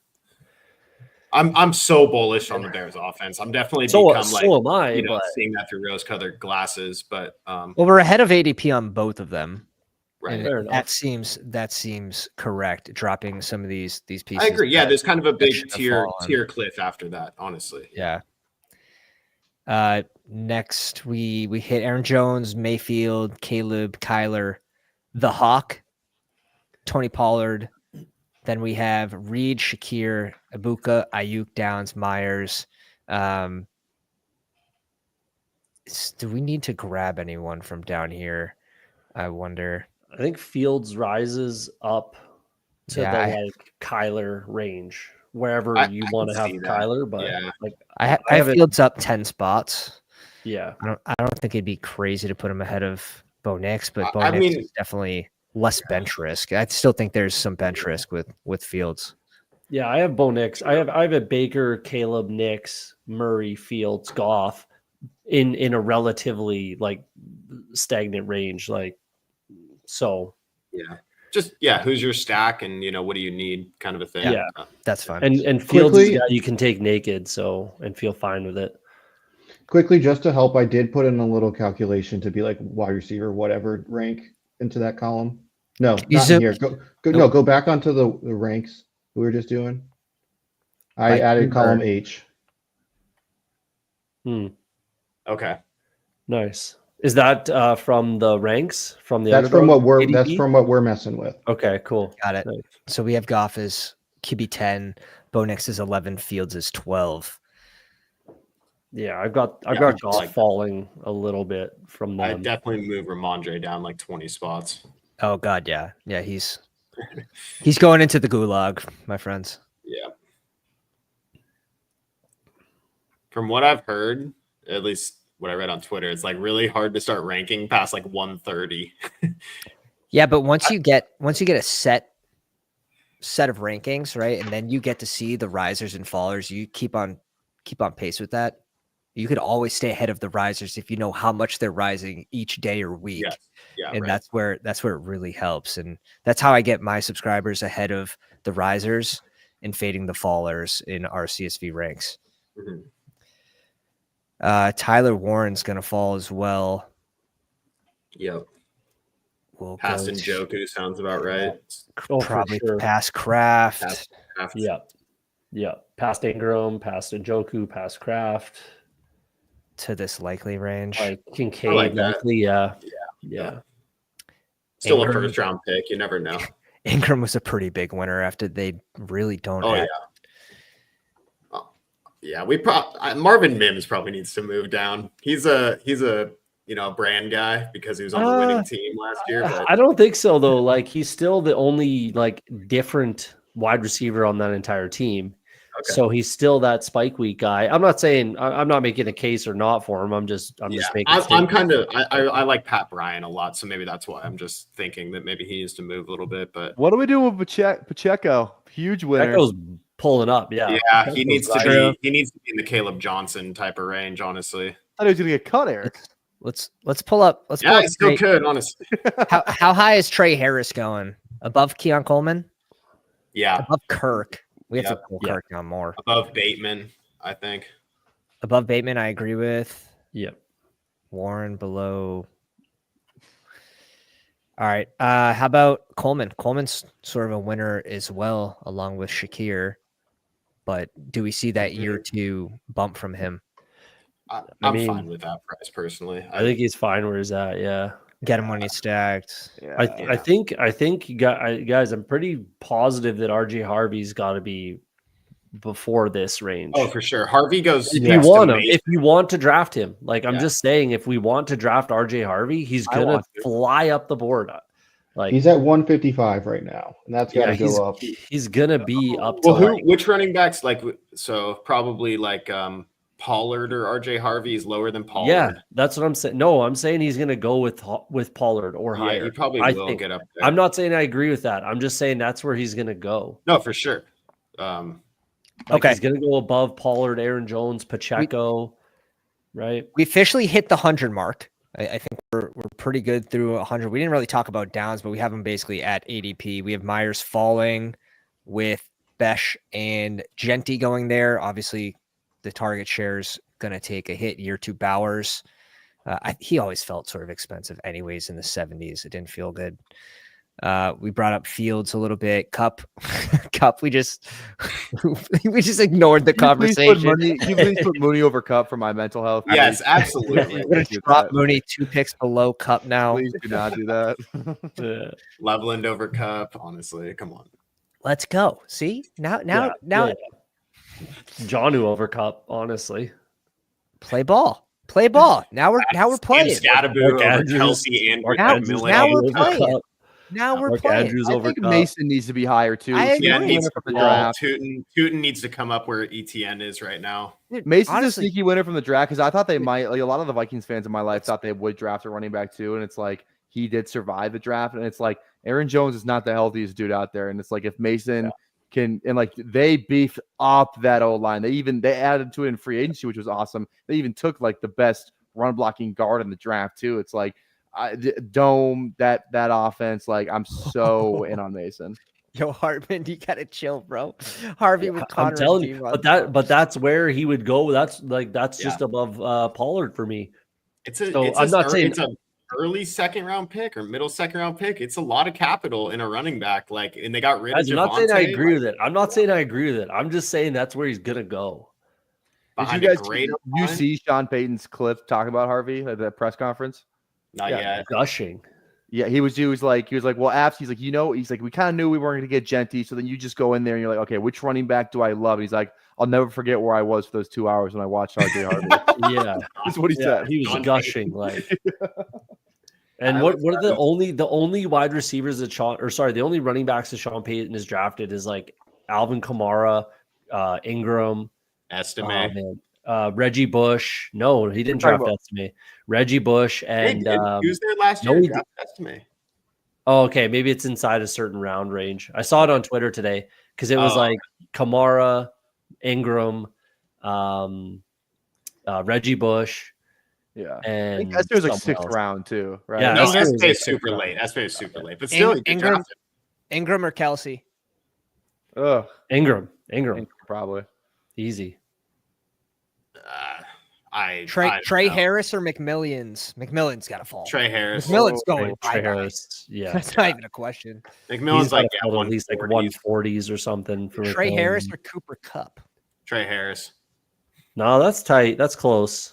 I'll That's give close. I'll give it to We Cobb. can't. We Stop can't the just bleeding. say. We can't just forget Quentin Johnston's there too. Like he's still there. He's still alive. He still has a pulse. Brendan Rice is there too. But that's a Justin Herbert take. Like, I think in general, the Chargers are going to be great.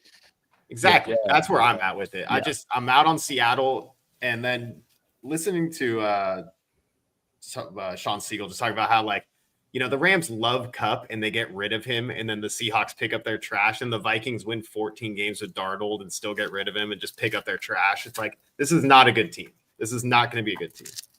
Yeah, I was talking about this with Eric too. I was like, this team's gonna suck. They're gonna clamor for Milroe. Milroe can't throw the ball. Milroe's gonna be starting week 14 through 17, or like somewhere like he's gonna start week 17 or something like that. And then it's gonna be like, oh no, Kupp like had 0 catches because Milroe he threw like an Anthony Richardson completion percentage. Ben Bad might have a like not good passing quarterback week 17 and is injury prone and old. Like, I don't know. I haven't taken a single share. I'll get some shares.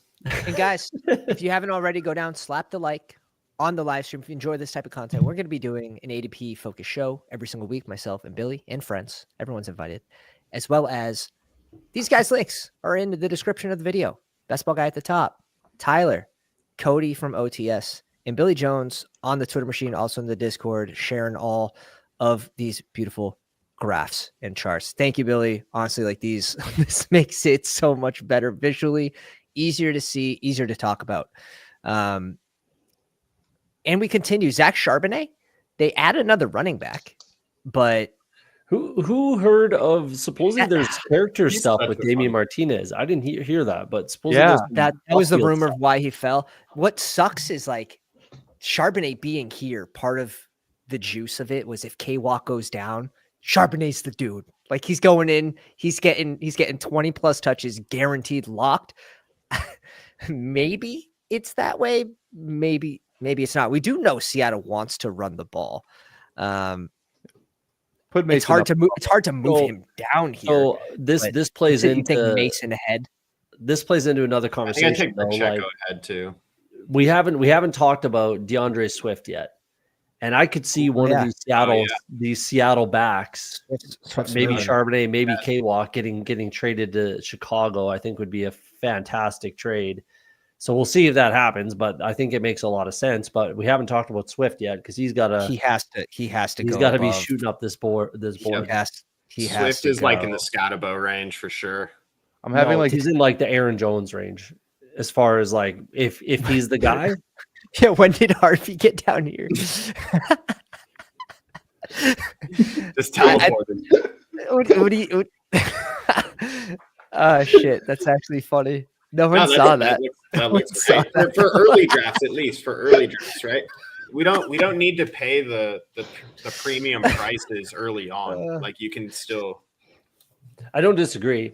I'm not going to have him ranked up with Aaron Jones, but let's say we're halfway through the summer.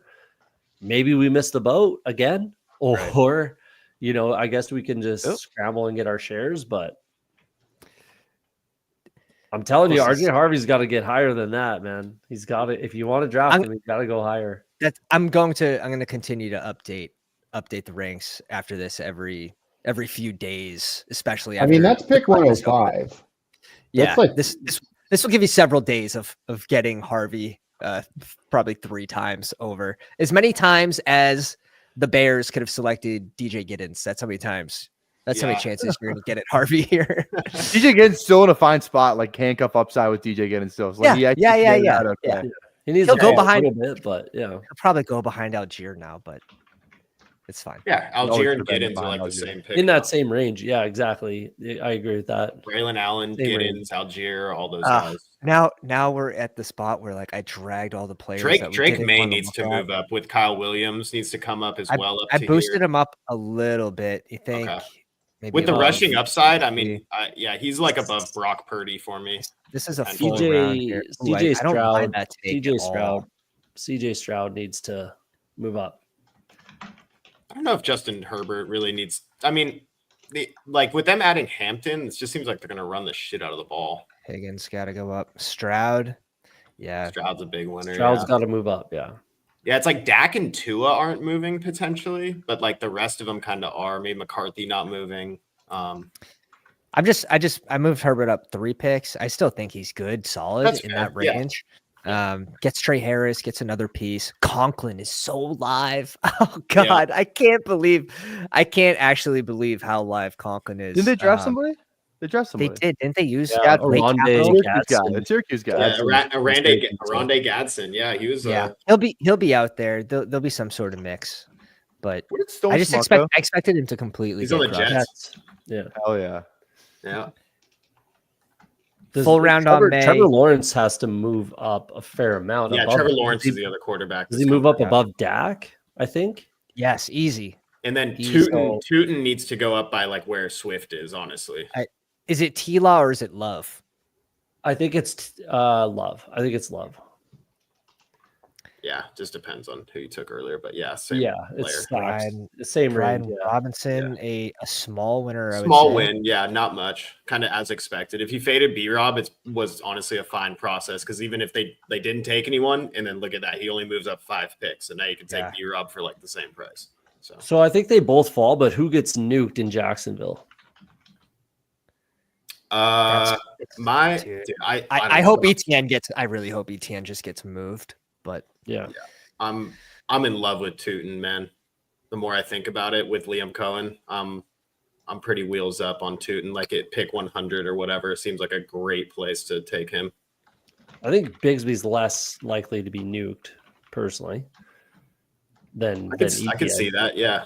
We'll see. I think all 3 of these guys have to come in and fight for their jobs again, right? New coaching staff. It's like, all right, go out there and win the job. Because I think the last coaching staff, they just love Tank. Like even when he was ass, it was like, Tank is very involved. Hartman, the contest is going to drop with these ADPs that you're seeing right here. So he is going to open at 155. Theoretically, like he doesn't actually do that in a draft though. Little bit of GM speak on Bajal Tootin, which is another bull case. James Gladstone went into both of his interviews with Jacksonville talking about drafting Bajal Tootin in the 3rd round, well before the draft occurred. Like when he was getting the job with Jacksonville, that was the name that he used to essentially get the job. And then there he is on day 3. Sorry, did I say 3rd round? There he is on day 3, and he takes them. So I do love. I mean, you're not gonna have to talk me into Bajal Tootin. He's literally my highest owned running back in the big. And when you look at the passing volume once again from the Bucks last year, and you could see Bajal Tootin doing a full on Bucky Irving. I mean, 4th round running back again, going to Liam Cohen, like who's pass catcher and efficient running back. I'm going to be taking a lot of Tootin in like pick 100 in these early drafts. Me too. And the athletic profile for Tootin is much better. Right. Yeah. You could if everything clicks on the Jags, you could be looking at a Bucky Irving-esque type ceiling. Stevenson, where are we putting him with the addition of Travion Henderson and Landry? I have him right premium below. handcuff range. He's got to go behind B-Rob. I have him right below Cam Scatabo. Scatabo. Interesting. I've Scatabo pretty high though.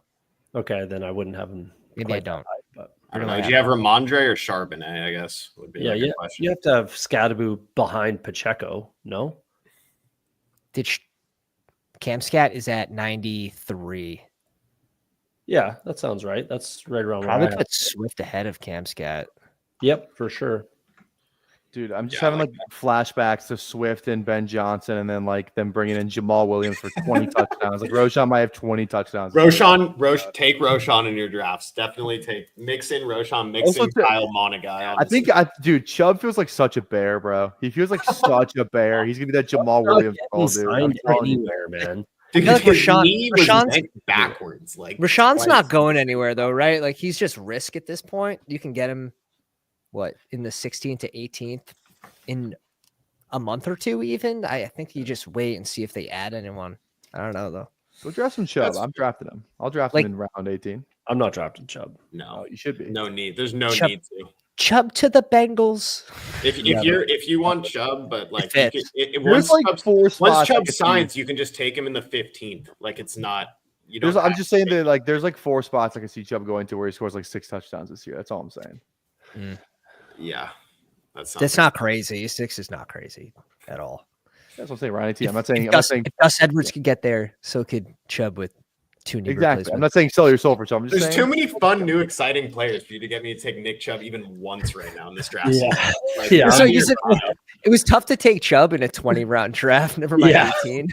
No, it wasn't. It was fun. I had a great time. Chubb in 20 I'll talk myself into Kyle Monagai before I talk myself into Chubb, dude. Come on. How is the 25-year-old out here the one taking the dusty, washed-up old veteran? Come on. I don't know, like because you're right wing slappy. You always have. Did you miss the peak Chubb times, and now you're trying to make up for it, or what? I don't know. I did miss some of the peak Chubb times, but where's Kyle Williams? In my heart. Kyle Williams is a high pick, man. He's above Bateman for me. Yes. Just a beautiful call. I think I'll give you your flowers, bro. You smashed that pick. Like major got kudos. a great spot too.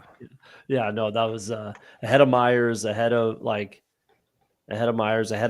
All right, we're entering the Jordan James. Like George Pickens or Kyle Williams? Igbuka? George Pickens or Kyle Williams, I said. The fuck are we talking about? George Pickens or Kyle Williams? Legit. I would say Pickens? I wouldn't. You don't Kyle Williams or Trey Harris. Like, and then there's another one. That's a better conversation we can have. Trey Harris or Kyle Williams. Pickens or Kyle Williams is Mars mode. I'll tell you right now, it's Trey Harris and Kyle Williams over Cooper Kupp. I don't know if it is, man. I don't know if it is, Tyler. If Kyle Williams this seems zero. Yeah. This seems better. Any reason to sort of not take Kupp right now? I've been taking that out anyways. Well, we felt so good about Jaden Higgins for like 1 hour until they took Jalen Noel right after that in the next round. Yeah. Well, they're completely different wide receivers, though. I understand, but I feel like it's, if they get to training camp and Noel looks better, like, they don't care. Like, they'll just play Noel instead. I don't know. I don't know. I loved it at like first, and now I'm just Noel is a slot receiver, period.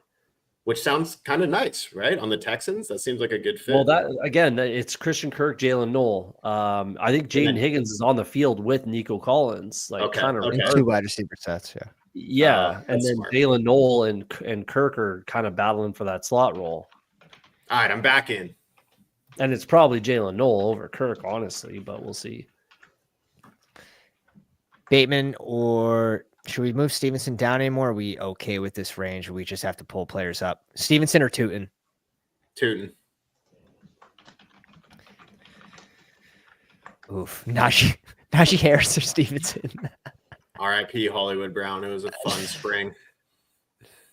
Where's he? He's got to go down as well. Yeah. Yeah. We gotta start pulling some live players up. Over Najee. I think I have Stevenson over Najee.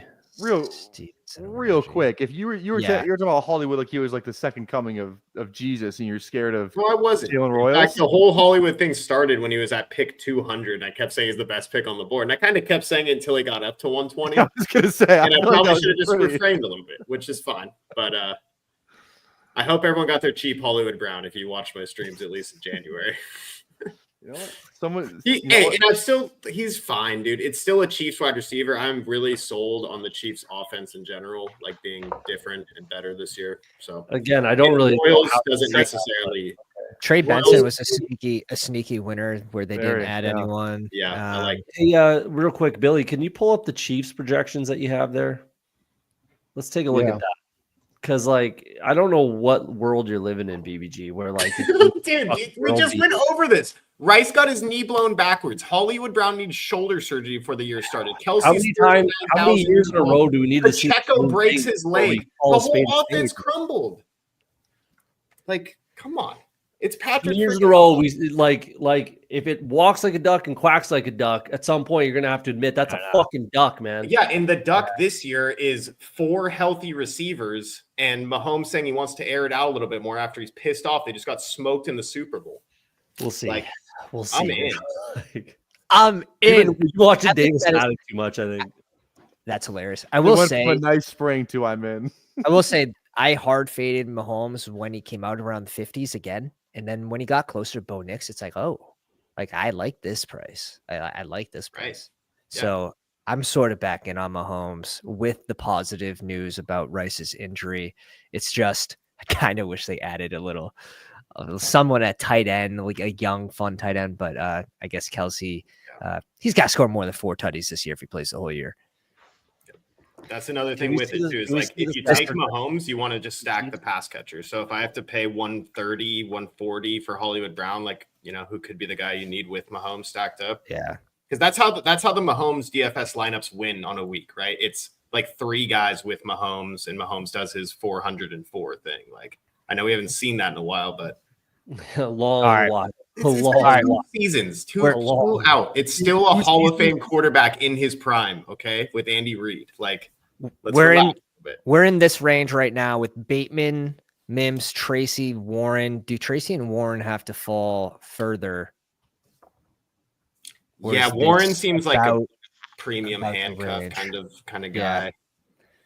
Would you draft them above Bateman and Mims? Would you draft them above Stevenson? I guess is a better question. No. Warren above Stevenson? Is that what you're talking? Mm-hmm. No. I'm pretty worried about Warren in this offense, considering what we saw last year when he should have taken a step forward, and he really didn't at all. It took a huge step back, actually. Here we go. I'm pretty concerned about Warren in this offense. I am. I'll put these guys. They didn't put the most amount of capital into Caleb Johnson for whatever it's worth. I will throw that out there. They didn't. 3rd round draft capital for. It's a really good spot for Caleb. You're literally putting Bayshall 2 who went around later. The best spot for Caleb.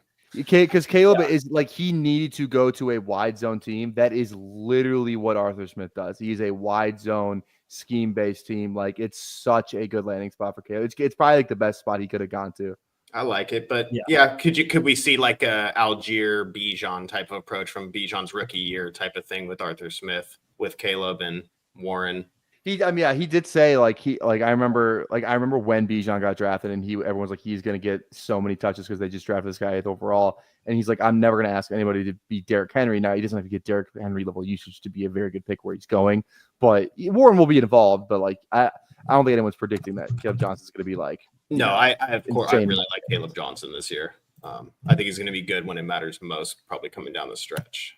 I would have Warren ahead of like the straight handcuffs like Tyler Algier, the get-ins, that range that we just talked about, Braylon Allen, but I'm not having him ahead of like Ramondre. Yeah, Pittsburgh wants to run the ball and they can effectively. Warren, I think they can. I think they can get 2 RBs there if he can get back to his explosive self. It'll be interesting to see where he lands. He's going to fall. How far will he fall? I'm going to probably just wait and see, and just wait 10 days and see where his ADP sort of levels off at. But there's a fair amount of players that I want ahead of him that I don't even think I have to worry about that right now. Exactly. Yeah, you're not wrong about that. Yeah, exactly. That's definitely the way to play Jalen Warren, I think. Yeah.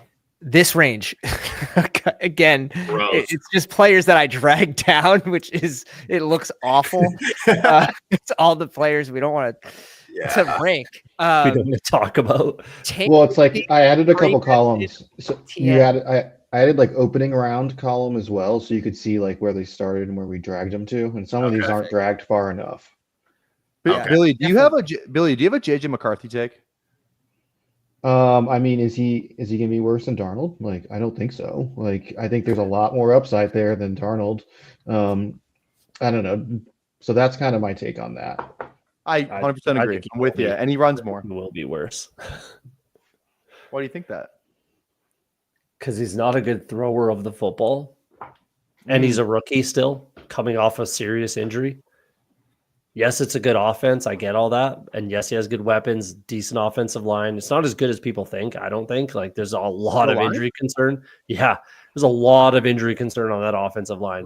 Derrick coming off a season-ending injury. Ryan Kelly, 32, 33 years old, coming off a very hard injury. Will Fries coming off a broken fucking leg, serious injury. Like, Brian O'Neill's 30 years old now. Like, there's a lot. It's not as amazing as the Vikings are making it seem. I like the Donovan Jackson pick, but that was absolutely necessary. So I'm holding on to the king of fantasy football right now. Yeah, Javonte Williams is what, a 9th round pick now. Oh man, Javonte's going above Trey Benson, that's for sure. Yeah, he's going above Najee too. What dude, above Javonte's Najee? going to be the. I'm taking Tootin above him though. I'm not taking slow ass Javonte before. Dude, Tootin. I just don't have. Oh, He's yeah, going gonna above have to. Stevenson. that's fine. You can put him Should've there. got Rico him. Dowdle. Should've I don't got know what shares I'm- early, boys. I tried to tell you. I think Javonte is in that Jalen Warren vein as far as like I'm gonna wait and see on that one. Like it's a long summer. It's a long I'm just summer. never gonna bet on a player that's. Don't wait and see, because where he's going. He's going up, bro. He's not falling. You want to get him early, if anything, so you can fade him later when they add.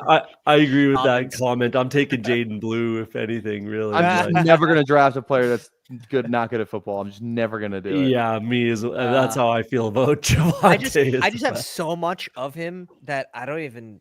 Oh, God, He's gonna be my Rico That's Dowdle gross this enough to year. do. It's just like Dowdle. I want my It's shares just gross enough early. to work.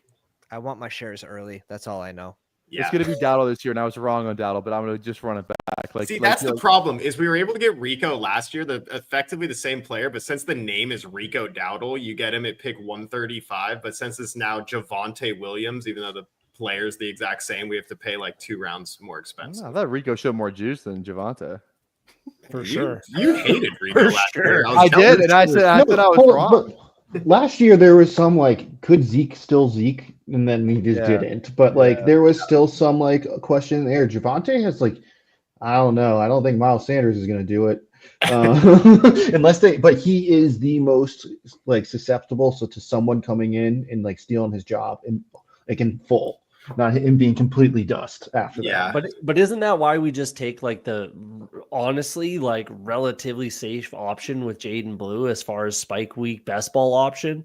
Like that's who I'm going to be drafting in that offense at running back is Jaden Blue. That's for sure. Because even if they do bring in a trade option, unless it's like Travis Etienne, which makes him a lot less sense for that offense to bring him in with a Jaden Blue there. But let's say it's, I don't know, like a Charbonnet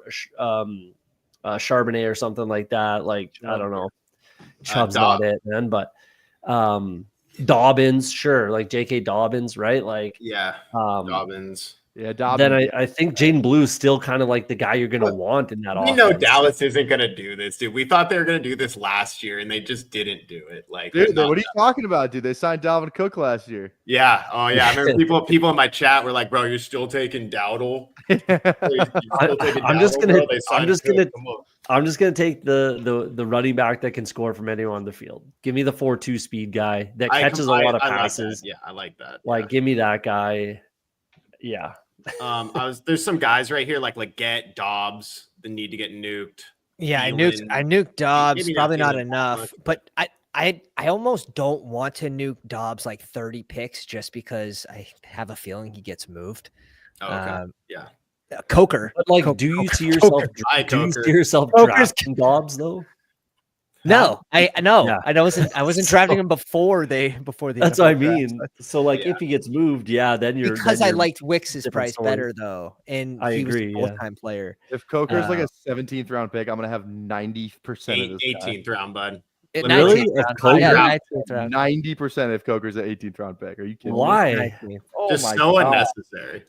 What like he was better than Leggett was last year, and that's coming from the number one Leggett guy bandwagon. Let's go. Like he was better than Leggett last year. It's like he just was. So it's like I'm gonna nuke the guy that was better than.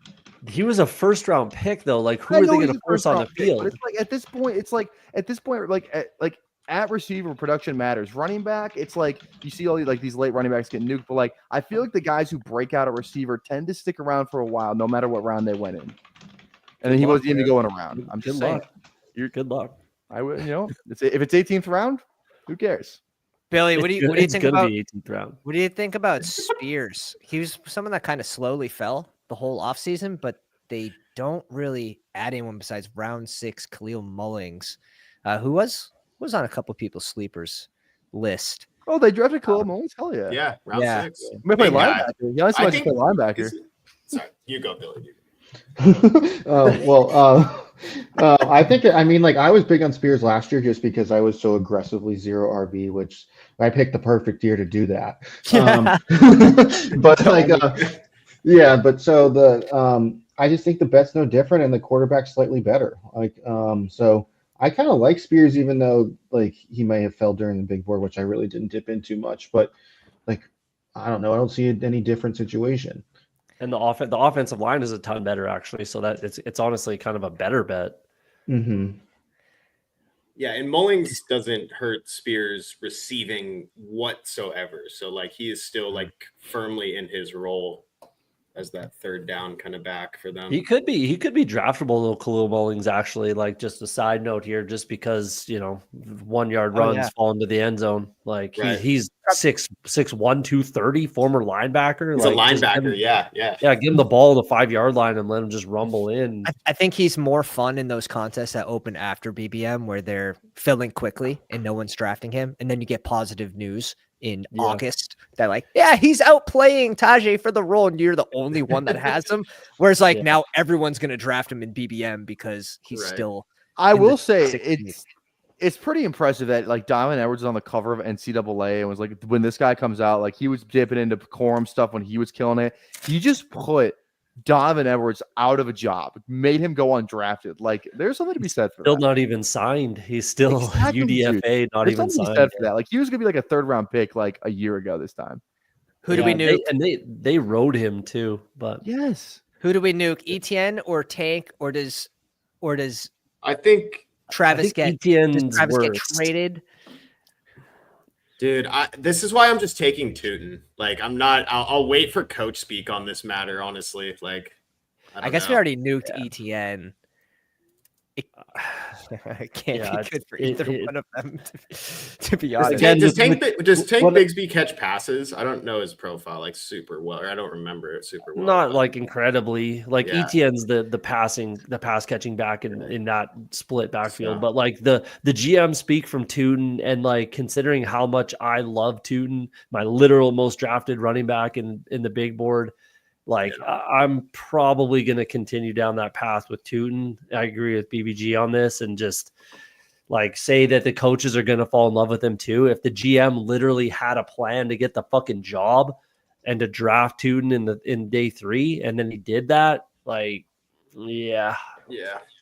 It could But be like great. as a handcuff, you I could don't know see who just a it would be. 3-headed. You could just see a 3-headed could. backfield too. You Yeah, could, right. yeah. You could Wait just till- not want Wait any till of them. Tootin puts the ball on the ground 3 times in his Well, first that's game. the thing. Yeah, once they see Tootin, it'll be like Bucky. Like they're not going to give it back to ETN after they see Tootin. I hope, at least. That's what I'm assuming is going to happen. The dude is fucking fast. Yeah, he's Like- electric. He's electric. Like he is super fast. It's crazy. So he can literally score from anywhere. Jerome he's a Ford and pass catcher. Sampson is interesting. They're right next to each other. Wow. Where? Samson and Jerome. Ford. Yeah, they ended right next to each other. Yeah, so my thing is Sampson is the receiving thing. Once again, I think Ford is the handcuff to Judkins, and it's kind of Samson might hit your lineup more often with less points, but Ford would be the contingent play potentially. I mean, it's hard to know. I mean, Ford's averaged 40 catches in the last 2 years. So I was just going off size. Just if Judkins did go down, that Ford's just bigger, so he would get the goal line work. But yeah, You're not wrong. He's also Samson like made a living at the goal line for Tennessee last year. He had like 22 touchdowns or something. It was like I think it might have more. It was crazy. He had a crazy amount of touchdowns last year. It's messy. Maybe that's more. But Ford is dropping. Like Ford is going to drop during the draft process because he was being propped up as this like, meh. He gets the job done, but like I need someone to score points at the beginning of the season, type of guy, and I don't think he's got that anymore. I agree. Yeah. You're not wrong. He's the old name. Again, that could still like Pat we just talked about with the Jags. Like that could be another 3-headed backfield that they just kind of vulture each other, and we're not really sure who we want. Mind you, I do want Judkins in that backfield, so that's probably the way I'll attack it. Is just draft Judkins and then probably avoid the other two, depending on where their price levels out at.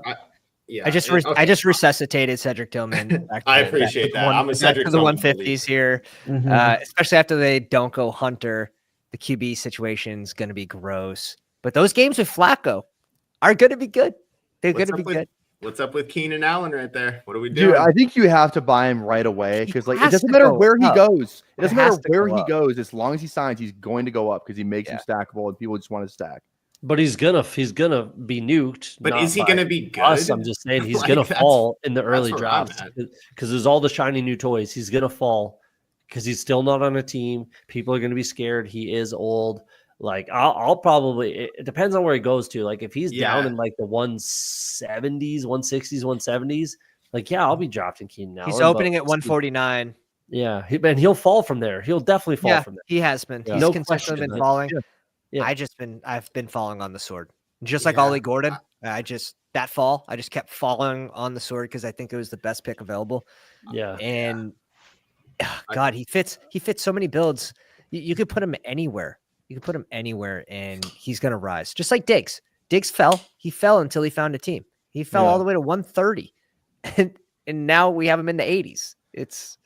It might be like a long wait. Because Keenan might not sign till like training camp or something. Yeah. But the Chargers, I will say, bringing in Trey's not great for his landing spot there. Obviously, the Bears draft someone, so not expected to go back to the Bears.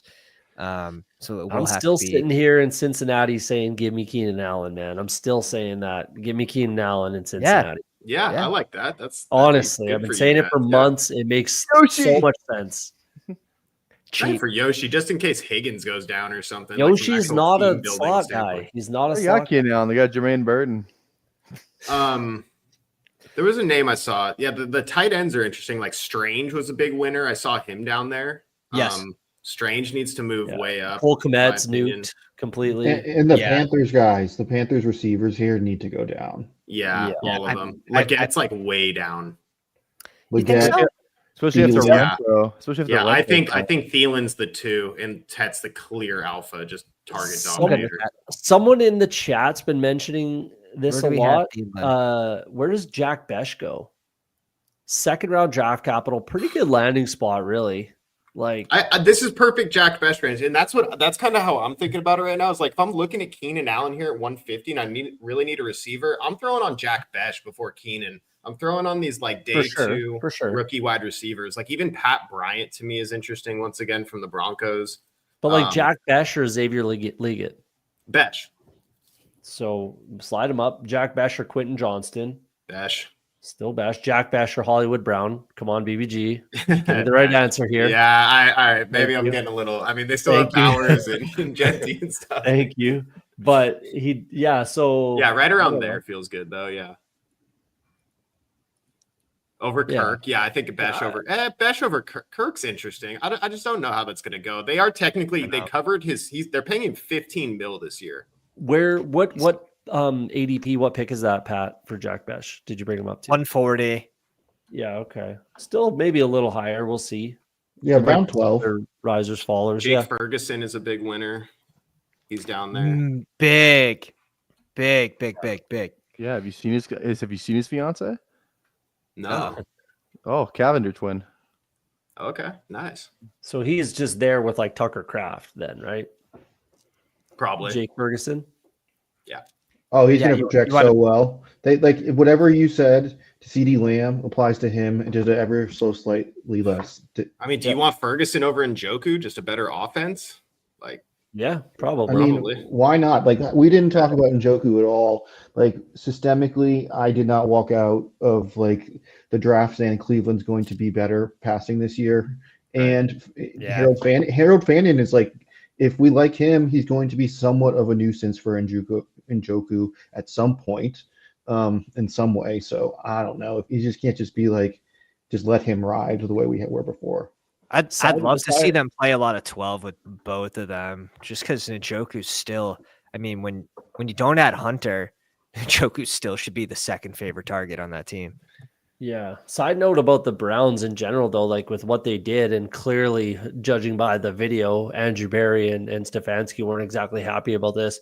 But you go from one sideshow from Deshaun Watson to another with Shedeur Sanders, like 5 quarterbacks in that room. Like, what the fuck are we doing, Cleveland? Like now Someone's getting cut. Like, what is going on? What are you going to do? How's that going to shake itself out? Like, it's just an absolute circus in Cleveland. What a nightmare job that must be. Coaching quick, there, GM there. Ugh. I got off FaceTime. I was FaceTiming one of my buddies yesterday. He used to work in the league office. He's really well connected in like the league. He said that Shedeur had an F character grade from 18 teams. Did you guys read the quote I sent you in the chat? I saw that quote. That's like the far left, like whatever, just crazy, like whatever, like that was community noted, man. So yeah, there's no way that was real. I didn't see it. Really? It could have been, but not. It's probably like some of it. Like, I did not. I got a kick out of it. As soon as I saw the cologne, I was like, I'm out on this, whatever this is. Yeah, I'm pretty sure it's been exacerbated like to the extreme almost. But either way, what is Cleveland doing? You know, still like what are they doing? And I bet they start Flacco or Pickett, and they end the year with Shedeur. Honestly, that's the thing. They're gonna be bullied into starting Shedeur at some point. Yeah, we can do the Browns QB thing all day. Let's get to freaking Jalen Coker. Isaac Arendo's got to move down. New sheriff's in town, baby. Dude, we're going to be drafting both of them. We're going to be drafting both. Yeah, no, seriously. Yeah, which one's Trey Sermon? That's the real question. Which one's Trey Sermon? Goddard hasn't been traded yet, boys. Goddard's a smash, dude. What's going on here? Put Goddard where he needs to be. Above Likely. He's going above Likely. Yes, easily. One thing I don't understand: how is Michael Penix ahead of Tua? Because of the concussion stuff. That's it's that, and it's the shiny new toy. It's the unknown. Tua falls because people don't want that risk, and you're only pairing him with what Achan? Is Jonnu too? No, there's 4 players. Yeah. I don't know. I see Tua fall all the time. Yep. Does Cam Ward rise? He should. now that people just know he's officially on Tennessee. I don't know. Yeah. That's funny how the market works. Now who does he move ahead of though? Matt Stafford? As soon as he gets a player picture, he's going to rise. Matt Stafford's the guy ahead of him. Does he move ahead of Tua? No. Does he move ahead of Ward? Runs a little bit. Like he can move. Bryce Young moves up though. Bryce Young probably goes above Cam Ward. For sure. I wouldn't say for sure. I might take. I would take Bryce over Cam Ward, no question. I think Staffy's just a good value. I think Staffy should be going above Tua. But what about like Geno Smith versus Cam Ward? Stick to the thesis with the Dolphins. If you're gonna do it, just do it. Just take Tyreek, take Waddle, take Tua, and then don't worry about the price. Just either the Dolphins smash or they don't. Either Tua's healthy or not. Geno Smith or Cam Ward. Geno, dude, that offense is going to be so fast-paced and fun in the Raiders' offense, man. So if anything, Cam Ward is kind of going to fall. He'll be at around ADP. You're gonna go with your stacks when it comes down to Cam Ward or Geno Smith. Sure. Week but 17. people are gonna want to build the Raiders. People aren't going to go out of their way to build the Titans. That's so true. Yeah, you're very right. Yeah. I can see Geno going above Stafford, honestly. Oh, who did the Titans draft at tight end again? Gunner, that's right. Yeah. He was the man. He's the man. I'm in on, dude. I think Gunner- Gunner's Gunner- a fun. I think I'm taking Gunner Gunner over Chig. Chig. Yeah, Gunner or Chig? I'm Gunner. Pat, you're the Chig guy. Yeah, he's gonna be out there just because he's fun. It's honestly still he's- probably Chig. He's the advanced analytics guy. I don't think he's fun. Nothing It's fun still about it. probably Chig. Like, Where now did that- Sam now- Darnold now- go? Dude? now that- That's a weird one. Now that Chig maxed out his RuneScape whatever character, like he's gonna be playing football now. Dude, RuneScape is so fun, dude. Did you see that ESPN retweeted? I guess that was last year. He maxed his characters, like took 3,700 hours or something. Like, bro, get in the Jesus, gym. Chig. Yeah, come on, In Chig. the Let's watch gym. some film, huh? I used to be locked in on RuneScape. I was in that GM spamming stuff. Josh Palmer is a guy we need to look at and move up. Fine. I like I'm not that. sure why you're laughing. Like he absolutely needs to move I up. wasn't laughing. I just said fine. I like I don't that. know. BBG was. Because just Palmer's funny, man. I don't know.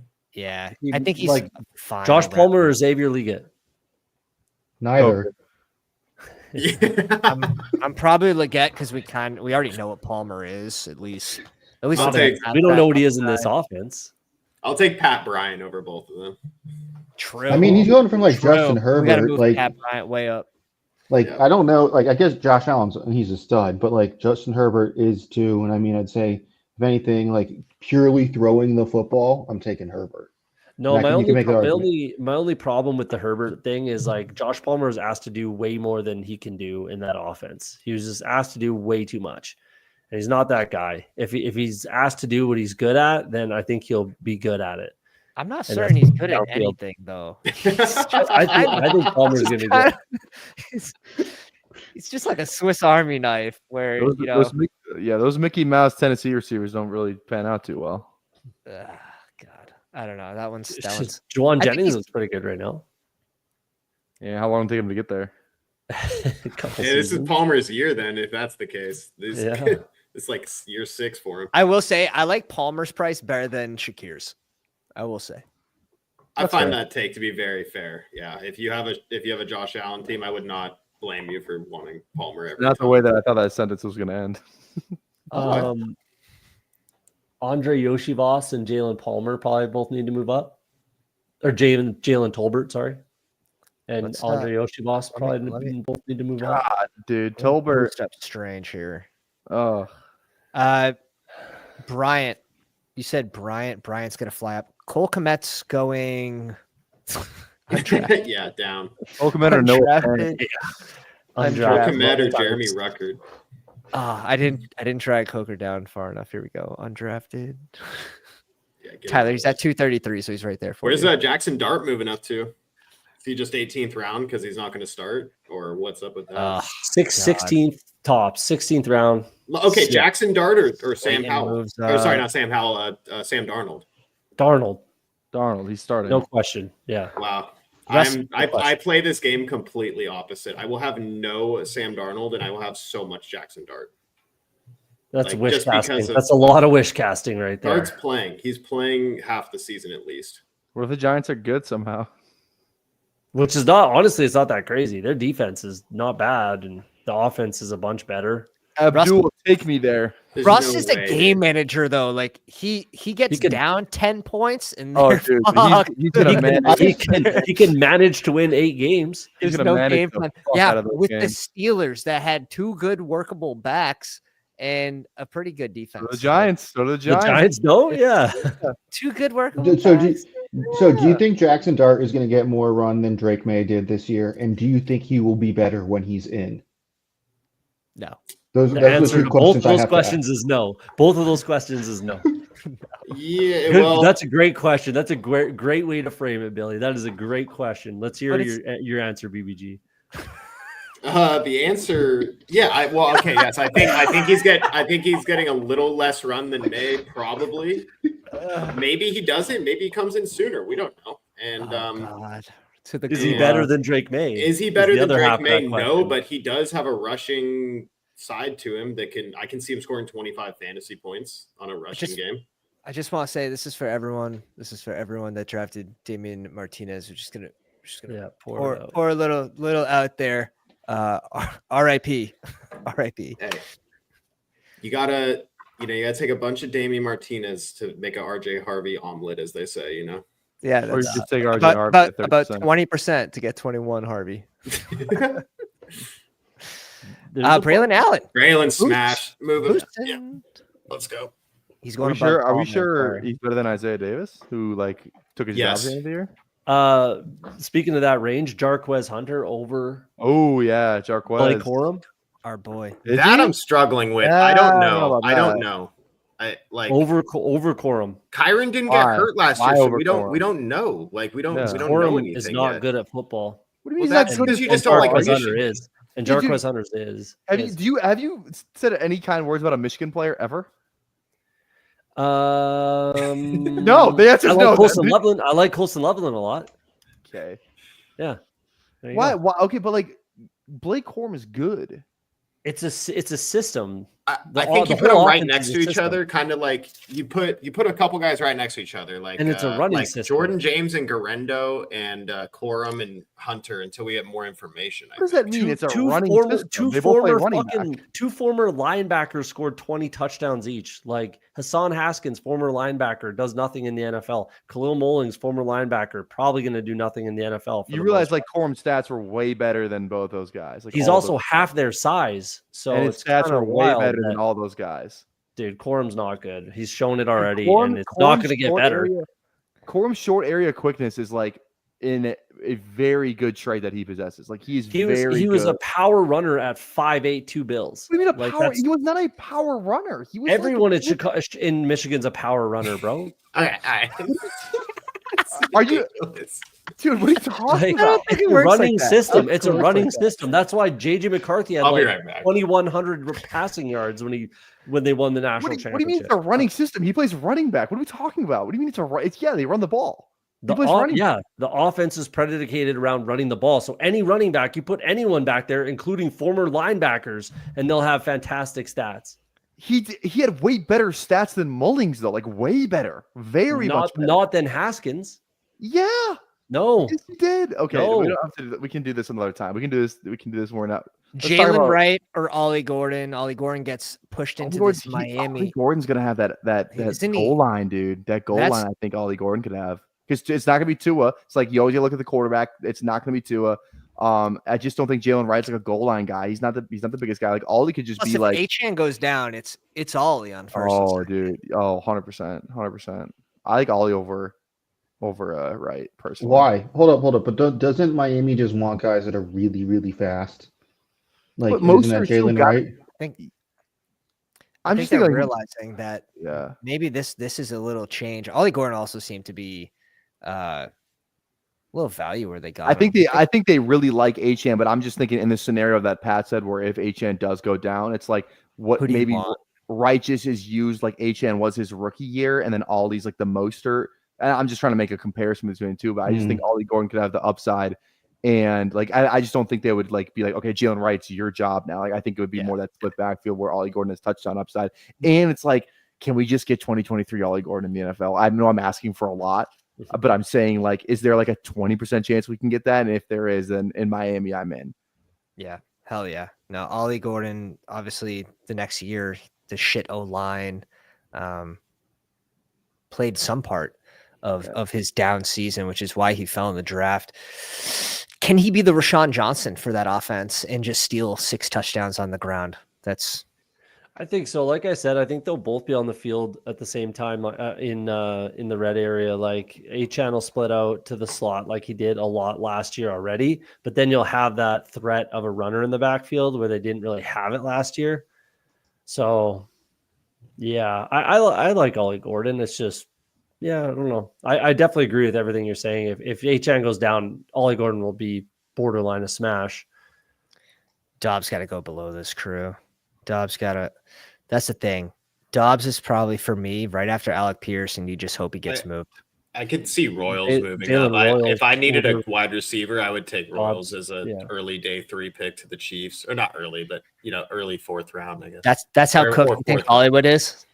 Dobbs below even. I could see LA people over either Royals. taking Royals or Hollywood. Honestly, I don't know where I'll land on that, but I could see that. He's probably going to get mixed in. I don't think Royals is just going to outright. win the No, job. yeah, I don't think so. KC sort of scrambles through their number. And they don't use 4 rookies guys. a lot, even if they're first round. That's why we didn't see Worthy get used until back half of the season as much after the bye week. Yeah, copy paste dates. I think Brashard Smith is very live. Hell yeah. Round, I think he's very live. That was a name I was going to bring up. That's a fun name because he does things that neither Hunt, Mitchell, or Pacheco do. Like that's why I like him. It's like it's not just because I was high on him pre-draft. He does things that those 3 other running backs just cannot do. Like I could see him playing some sort of role. Also, too, former receiver with Andy Reid. Like maybe he just gets some gimmicky touches. And again, it's very you're not banking on that. But I think how many years was Jerick McKinnon viable? Exactly, 100%. That's a great comp. Great comp. I like it. No, give me all the Brashard Smith.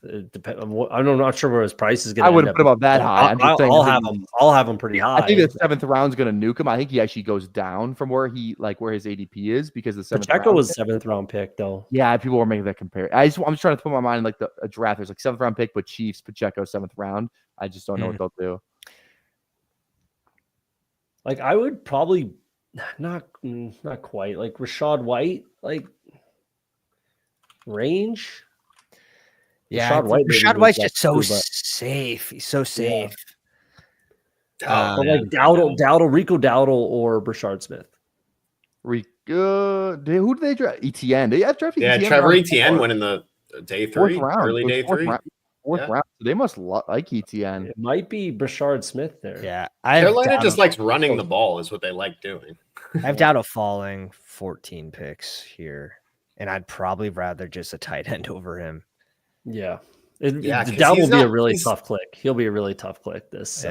He's way more fun when he's by himself getting all the work, but if he mixes in it all, he's not explosive. He's very middling as a running back. It's the fact that they brought in competition that is very similar to him and might be better. Right. All right. We didn't move Bryant up, right? Did we move? No, Pat Bryant needs to move up to a draftable range at least.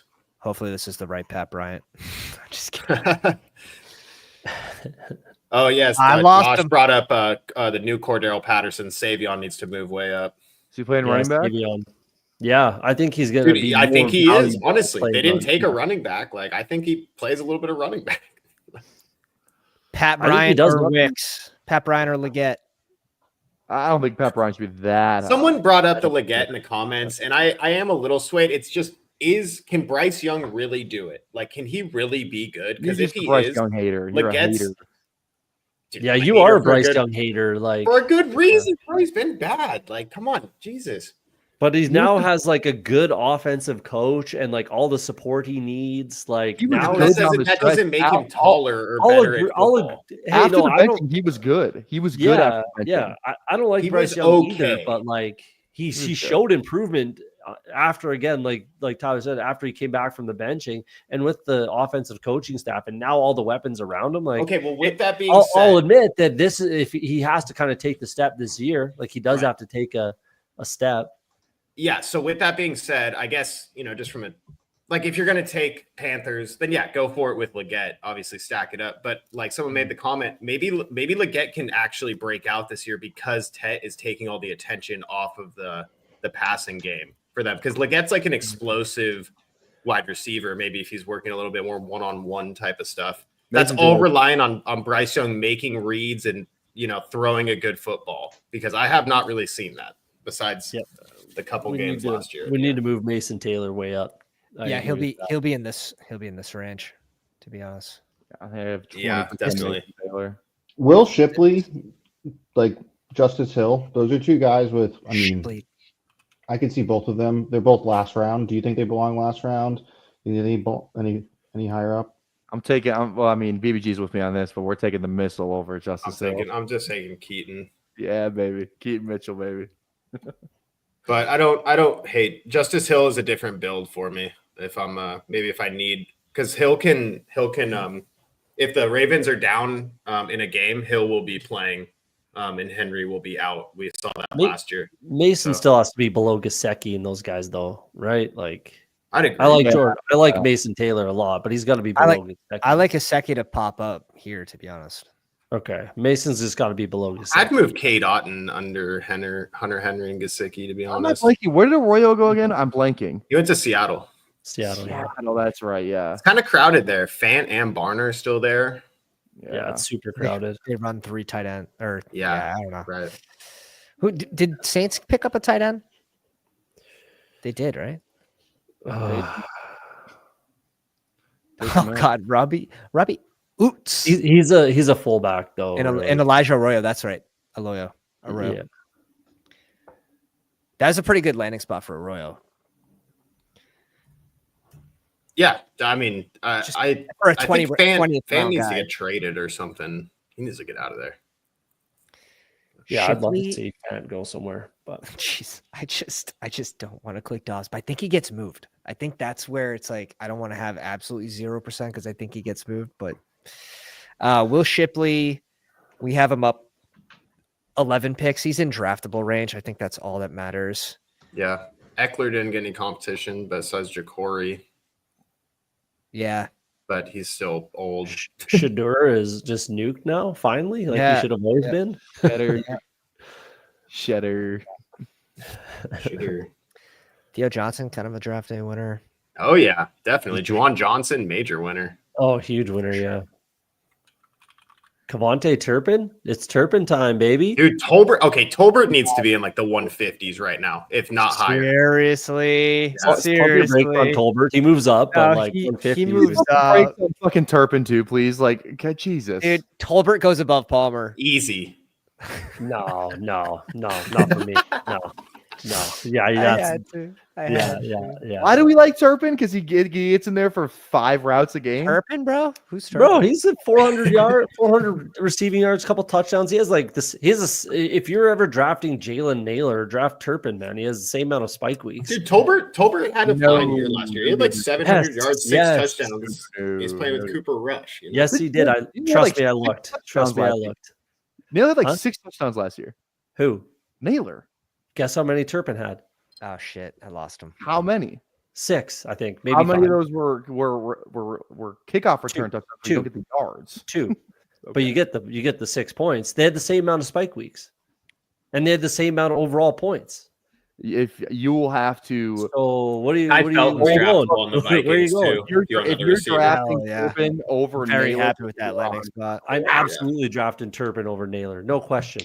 Jalen Lane is a wide receiver 3 probably for the Commanders, unless Yep. you still think We it's gotta Noah bring- Brown. But yeah, No, it And he's could be still and Luke he's McCaffrey drafted too. but- PBM 6. Cody Woodman. I was sorry, Cody Wilhelm. Cody Woodman was drafting Cavante Turpin over Jalen Naylor.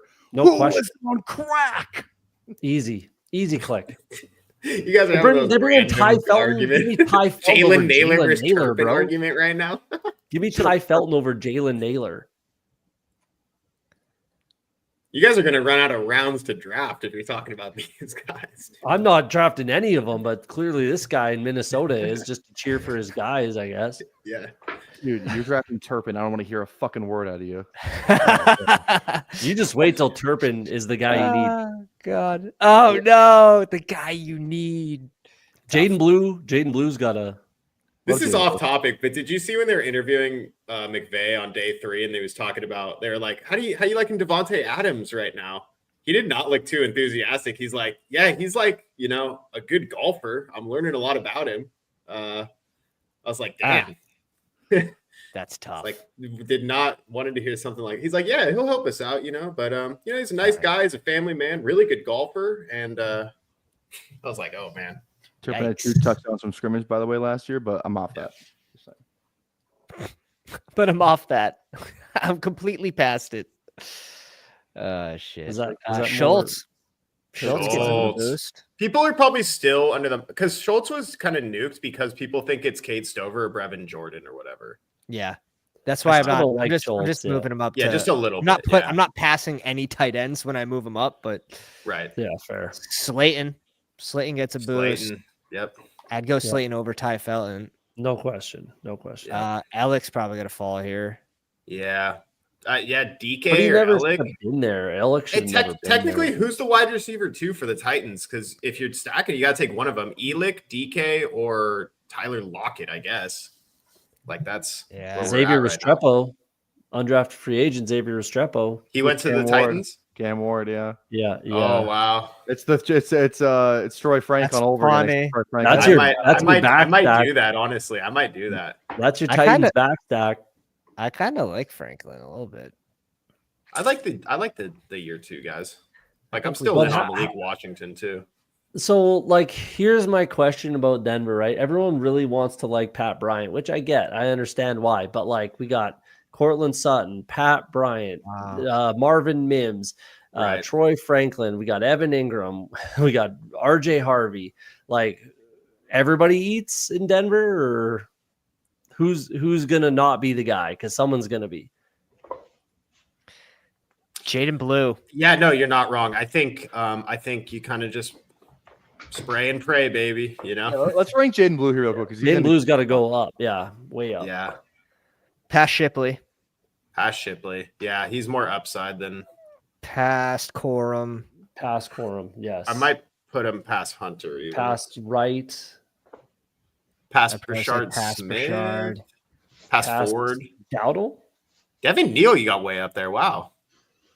Oh, I don't He's think we even handcuffed. touched these guys. Oh, okay. Who you drafting Kendra or Devin Neal? That's Probably a Devin tough Neal. one. I don't know. Probably Devin Neal. Yeah, probably just because Yeah, Kendrick's Probably never been Devin Neal, healthy. yeah. I still think. Yeah, I mean, he's sort of he's not in a bad spot. Yeah, he's Jaden good. Blue's probably got to go higher. Yeah. I don't know Yeah. how much Not higher. not over Rashad White, I don't think. Over Giddens probably, or at Algier, or Yeah, over Giddens should handcuffs? fall below Rashad and I agree. probably White. I agree. Yeah. Or sorry, definitely. probably Blue, I mean. I think I can Blue, see that. I can yeah. see that. but like right there, like DJ Giddens is like a pretty premium handcuff. He's right there with Tyler Algier. I mean, there's as long as they're in the range, it's whatever. yeah. I don't know if he falls this far, but this will definitely be one that I'm going to be adjusting over the next few days. Again, Kyle Pitts, as long as big they're in the winner. range with each other, then just pick your poison and whatever. Honestly, now that I think Kyle Pitts Yeah. is pretty This is- far down. This I is think a he's- good shout right here. Oh, yeah, Rashawn Rashawn. right now has to be in this range, Yeah. which is so crazy. It's But so honestly, crazy. Falcons don't add a pass catcher. I think Pitts should be above 150 or whatever. Like his baseline has still been 650, 700 yards a season. And Good he's shower always narrative. Good shower narrative for him and Penix too. sure. See, that's how yeah. that's how I feel in my heart, but that's something I don't actually want to say aloud. yeah. Don't worry. I'll say the gross stuff. I'm willing to say it for the I missed it. I missed it. I just think Pitts needs to move up. They don't add a pass catcher, and he's still a guy who gets 650 yards, even though we hate that because we always take him way too high.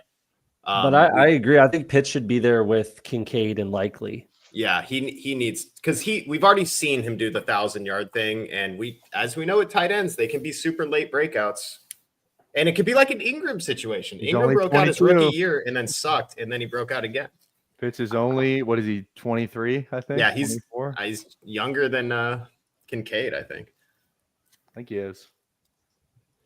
Pitts by Kincaid and Likely just in that range. I would give me Pitts over Likely as long as Mark Andrews is still there.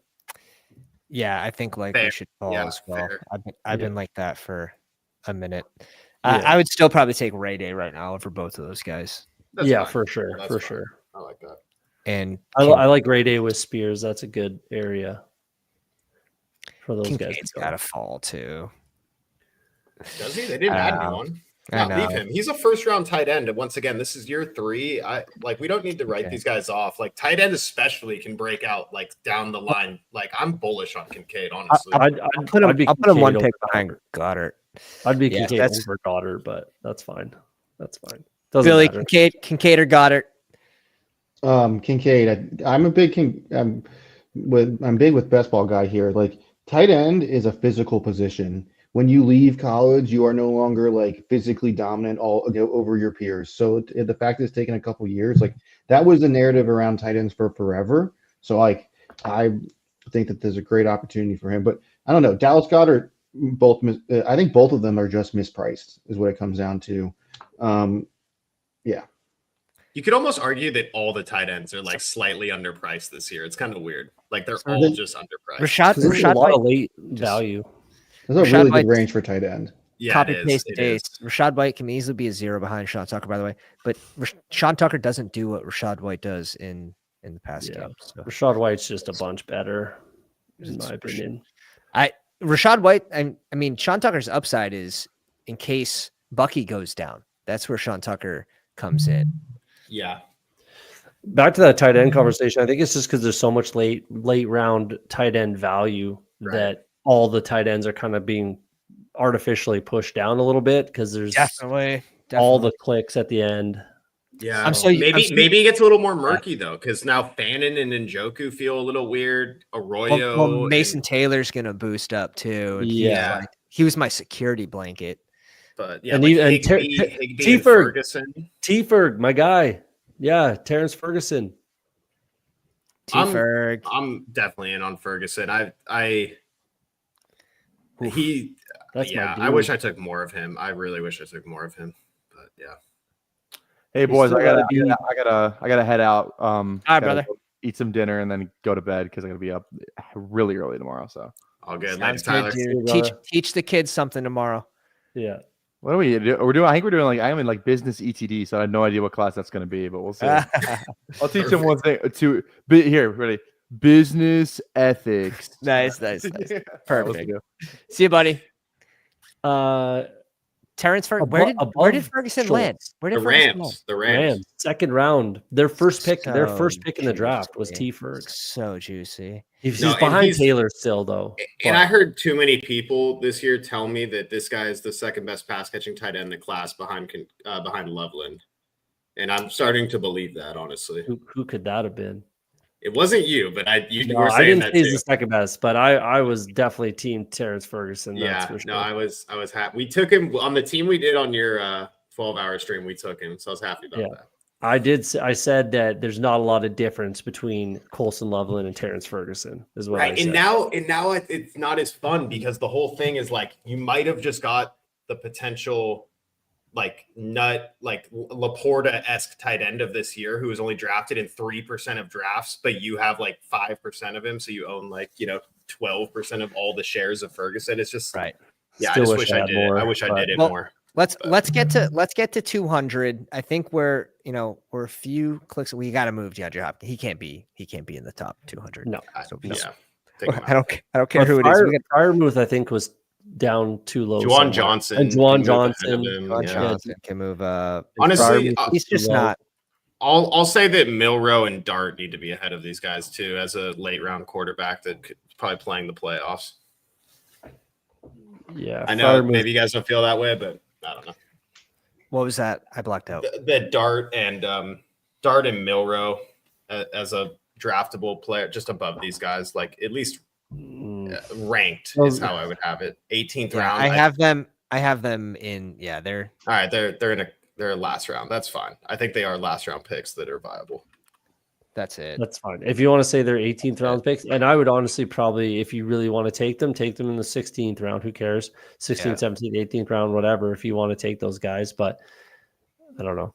Was there any other handcuffs they won? Maybe Marshawn Lloyd needs to move up, or did we move Savion already? Did you move Savion yet? I don't think we moved Savion. Yeah, he needs to. Yeah. Again, these are underdogs. Fresh ranks that they dropped. They basically just rounded all the numbers from the big board, but they absolutely buried some of these rookies that were just out, just in the 20th round. I wonder, maybe everyone after round 18, they just banished even further than I think they did. Yeah, they just said no ADP, and so they're in no order. Which is interesting because I saw you had to type in Savion Williams, you had to type in Pat Bryant, you had to type in Ty Felton. So that's keep what I'm that saying. in mind, guys. When this opens, you're gonna have to type in. You gotta know names that you need to type in down here, basically, because they're not gonna be there like they were. Yeah, you could do a few things. Terrence Ferguson will not be there. Mason Taylor might not be there because they were anything. It looks like anything below 216, where the 220. Yeah, 215. You're right. Pat, go to the rookies ADPs tab. The Which tab one? on the bottom. On the bottom. Rookie ADPs. Copy. So this is where they started. I think it wouldn't be a bad, now that we're at to wrap up today, maybe it's not a bad exercise to just like look at this and see if there's names that are off the board. Yeah, I like that. Tyler Shuck could be an 18th round guy if you want to go down that road. Sure. Also viable. Last 17, 18th round turn, you go Juwan Johnson, Shug. Finish it off. It's not the craziest thing. I just want to wait. I'm not saying it's viable. I said if you want to go down that road. Talk to me and let's bring that up in like August. Yeah, no, for July. sure. You got fully boxed out. You're pissed off. You need a stack. You're going Shug Juwan. Yeah, you drafted Olave. You're sitting there naked Olave. Yeah. You got Shuck and Juwan Johnson at the 17-18 turn staring you in the face. So Gavin Bartholomew. Mason Taylor, Arroyo maybe. ADPs.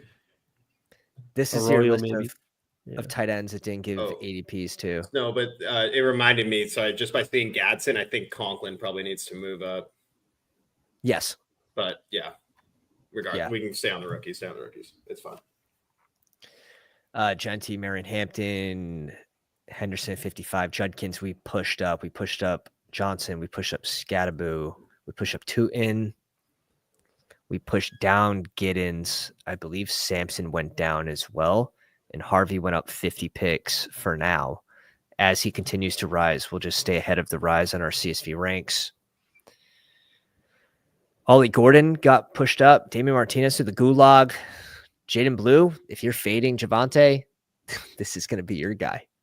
Trevor Etienne and Taj Brooks. Taj Brooks especially is the backup. Yes. To the Bengals, Jarquez Hunter for sure. Yeah, we moved him up already. Yeah, Woody Taj Marks Brooks. is interesting. Honestly, Woody Marks round 4. Dude, he's definitely being drafted round 18. Yeah. Woody I will Marks definitely throw him on a Stroud stack. Absolutely. And the guy's actually pretty explosive too. I stopped clicking him, which is kind of unfortunate, but I still ended up with 7%. Good landing spot. That's the thing. Yeah. Like these guys might not be the sexiest clicks, but if they get a good landing spot, they quickly become clickable. Exactly. Well, Damian Martinez or Damian Pierce. Corey, Damian Pierce moved up in Houston was. Oh, not everybody. Easy. It's getting late. Here we go. No, this was productive though. This is gonna help me draft tomorrow for sure. Yeah, I will send you guys I got a CSV too. Yeah, that'd be great if you did. Oh, that'd be so nice, man. Thank you.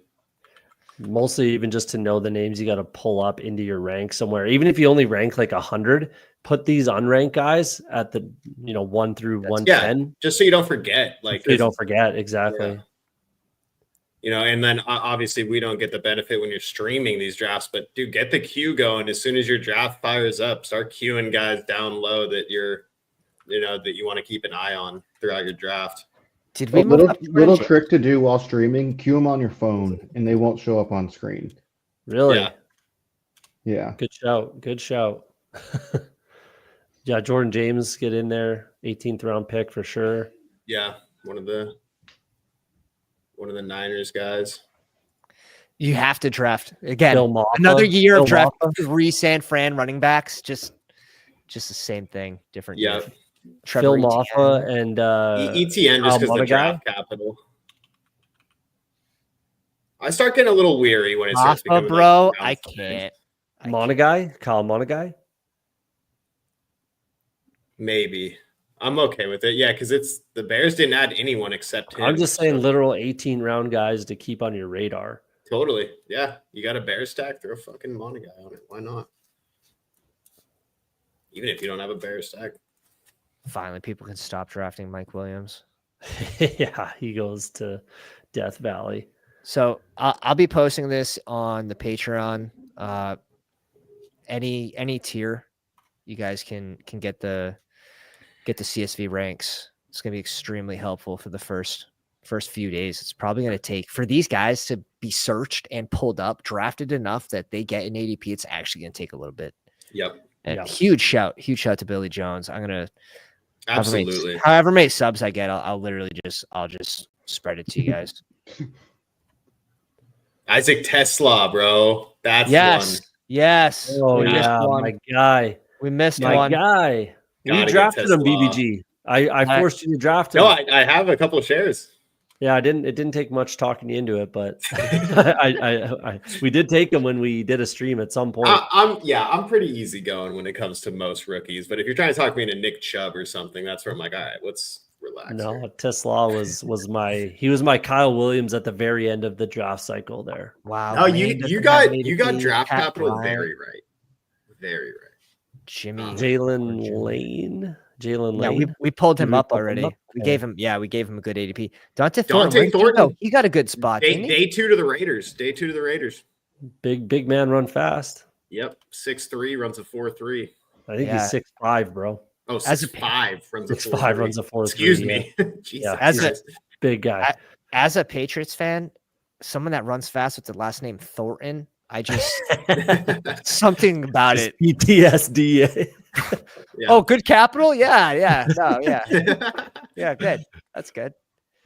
Caden Pratt. Arian Smith technically was early day 3 for the Jets, and they don't really have anyone else there who's like I that know. exciting. So just maybe 18th round, you want to put a rookie Jet on there? It's not. You could, yeah. It's pretty Like, gross, but if you really want to, I'm gonna pull him up. I don't know if he's gonna make the top. We'll put him above Gabe Davis for now. all right. Thank you. Thank you. yeah, that's Just- That's legit. fair. That's fair. That's legit. Tez Yeah, Johnson. Tez, no. Ricky White, no. I'm Tommy not there. Malott is a fun little. I don't think there's anything there. That's like a dynasty click. But If you really want, just for Tamir your DK. subscribers, yeah, Tamir- DK Tamir deserves DK. to be yeah, next to Elick at least. They're taking the same round. They don't have a wide receiver too, besides Lockett. So between Elick and DK, you can just kind of guess with the Titans. Net. All right. There you go. That's fine. yeah. All right, boys.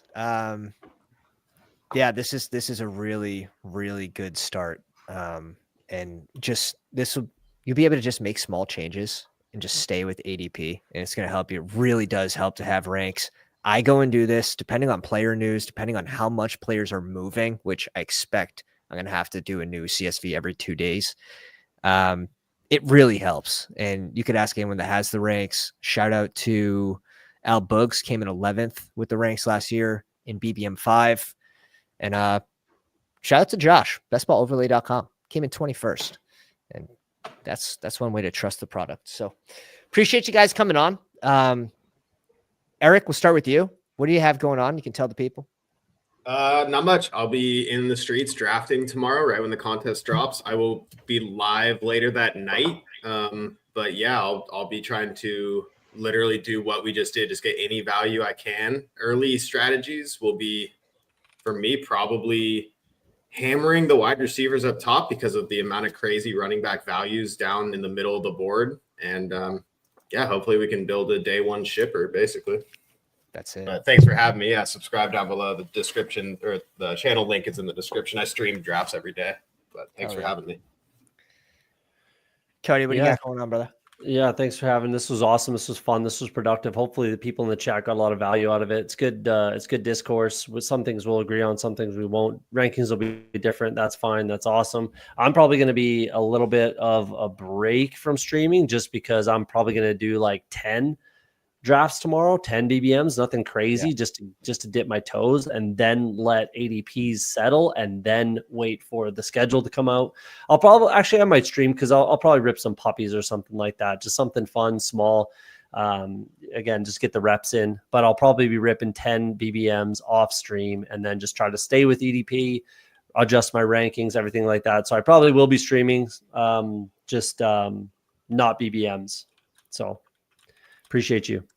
Yeah, hell yeah, Cody. Thanks for coming on, man. Billy, the genius behind the charts.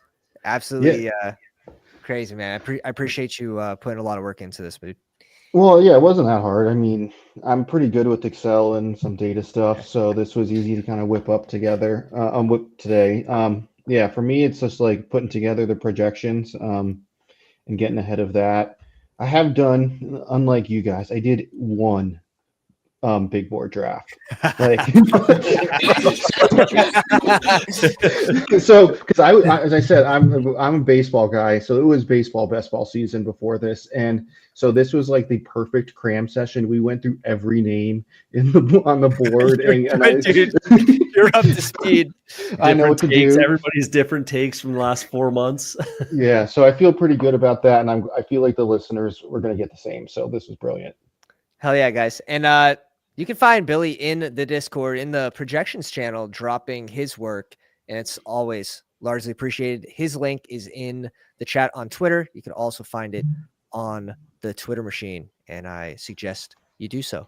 All right, guys, appreciate it. If you enjoy this type of content, go down, slap the like, hit the sub, do the things, the comments, and give these guys a follow. Link is in the description. Appreciate you guys. Have a good night. Good luck with BBM tomorrow. Pounders.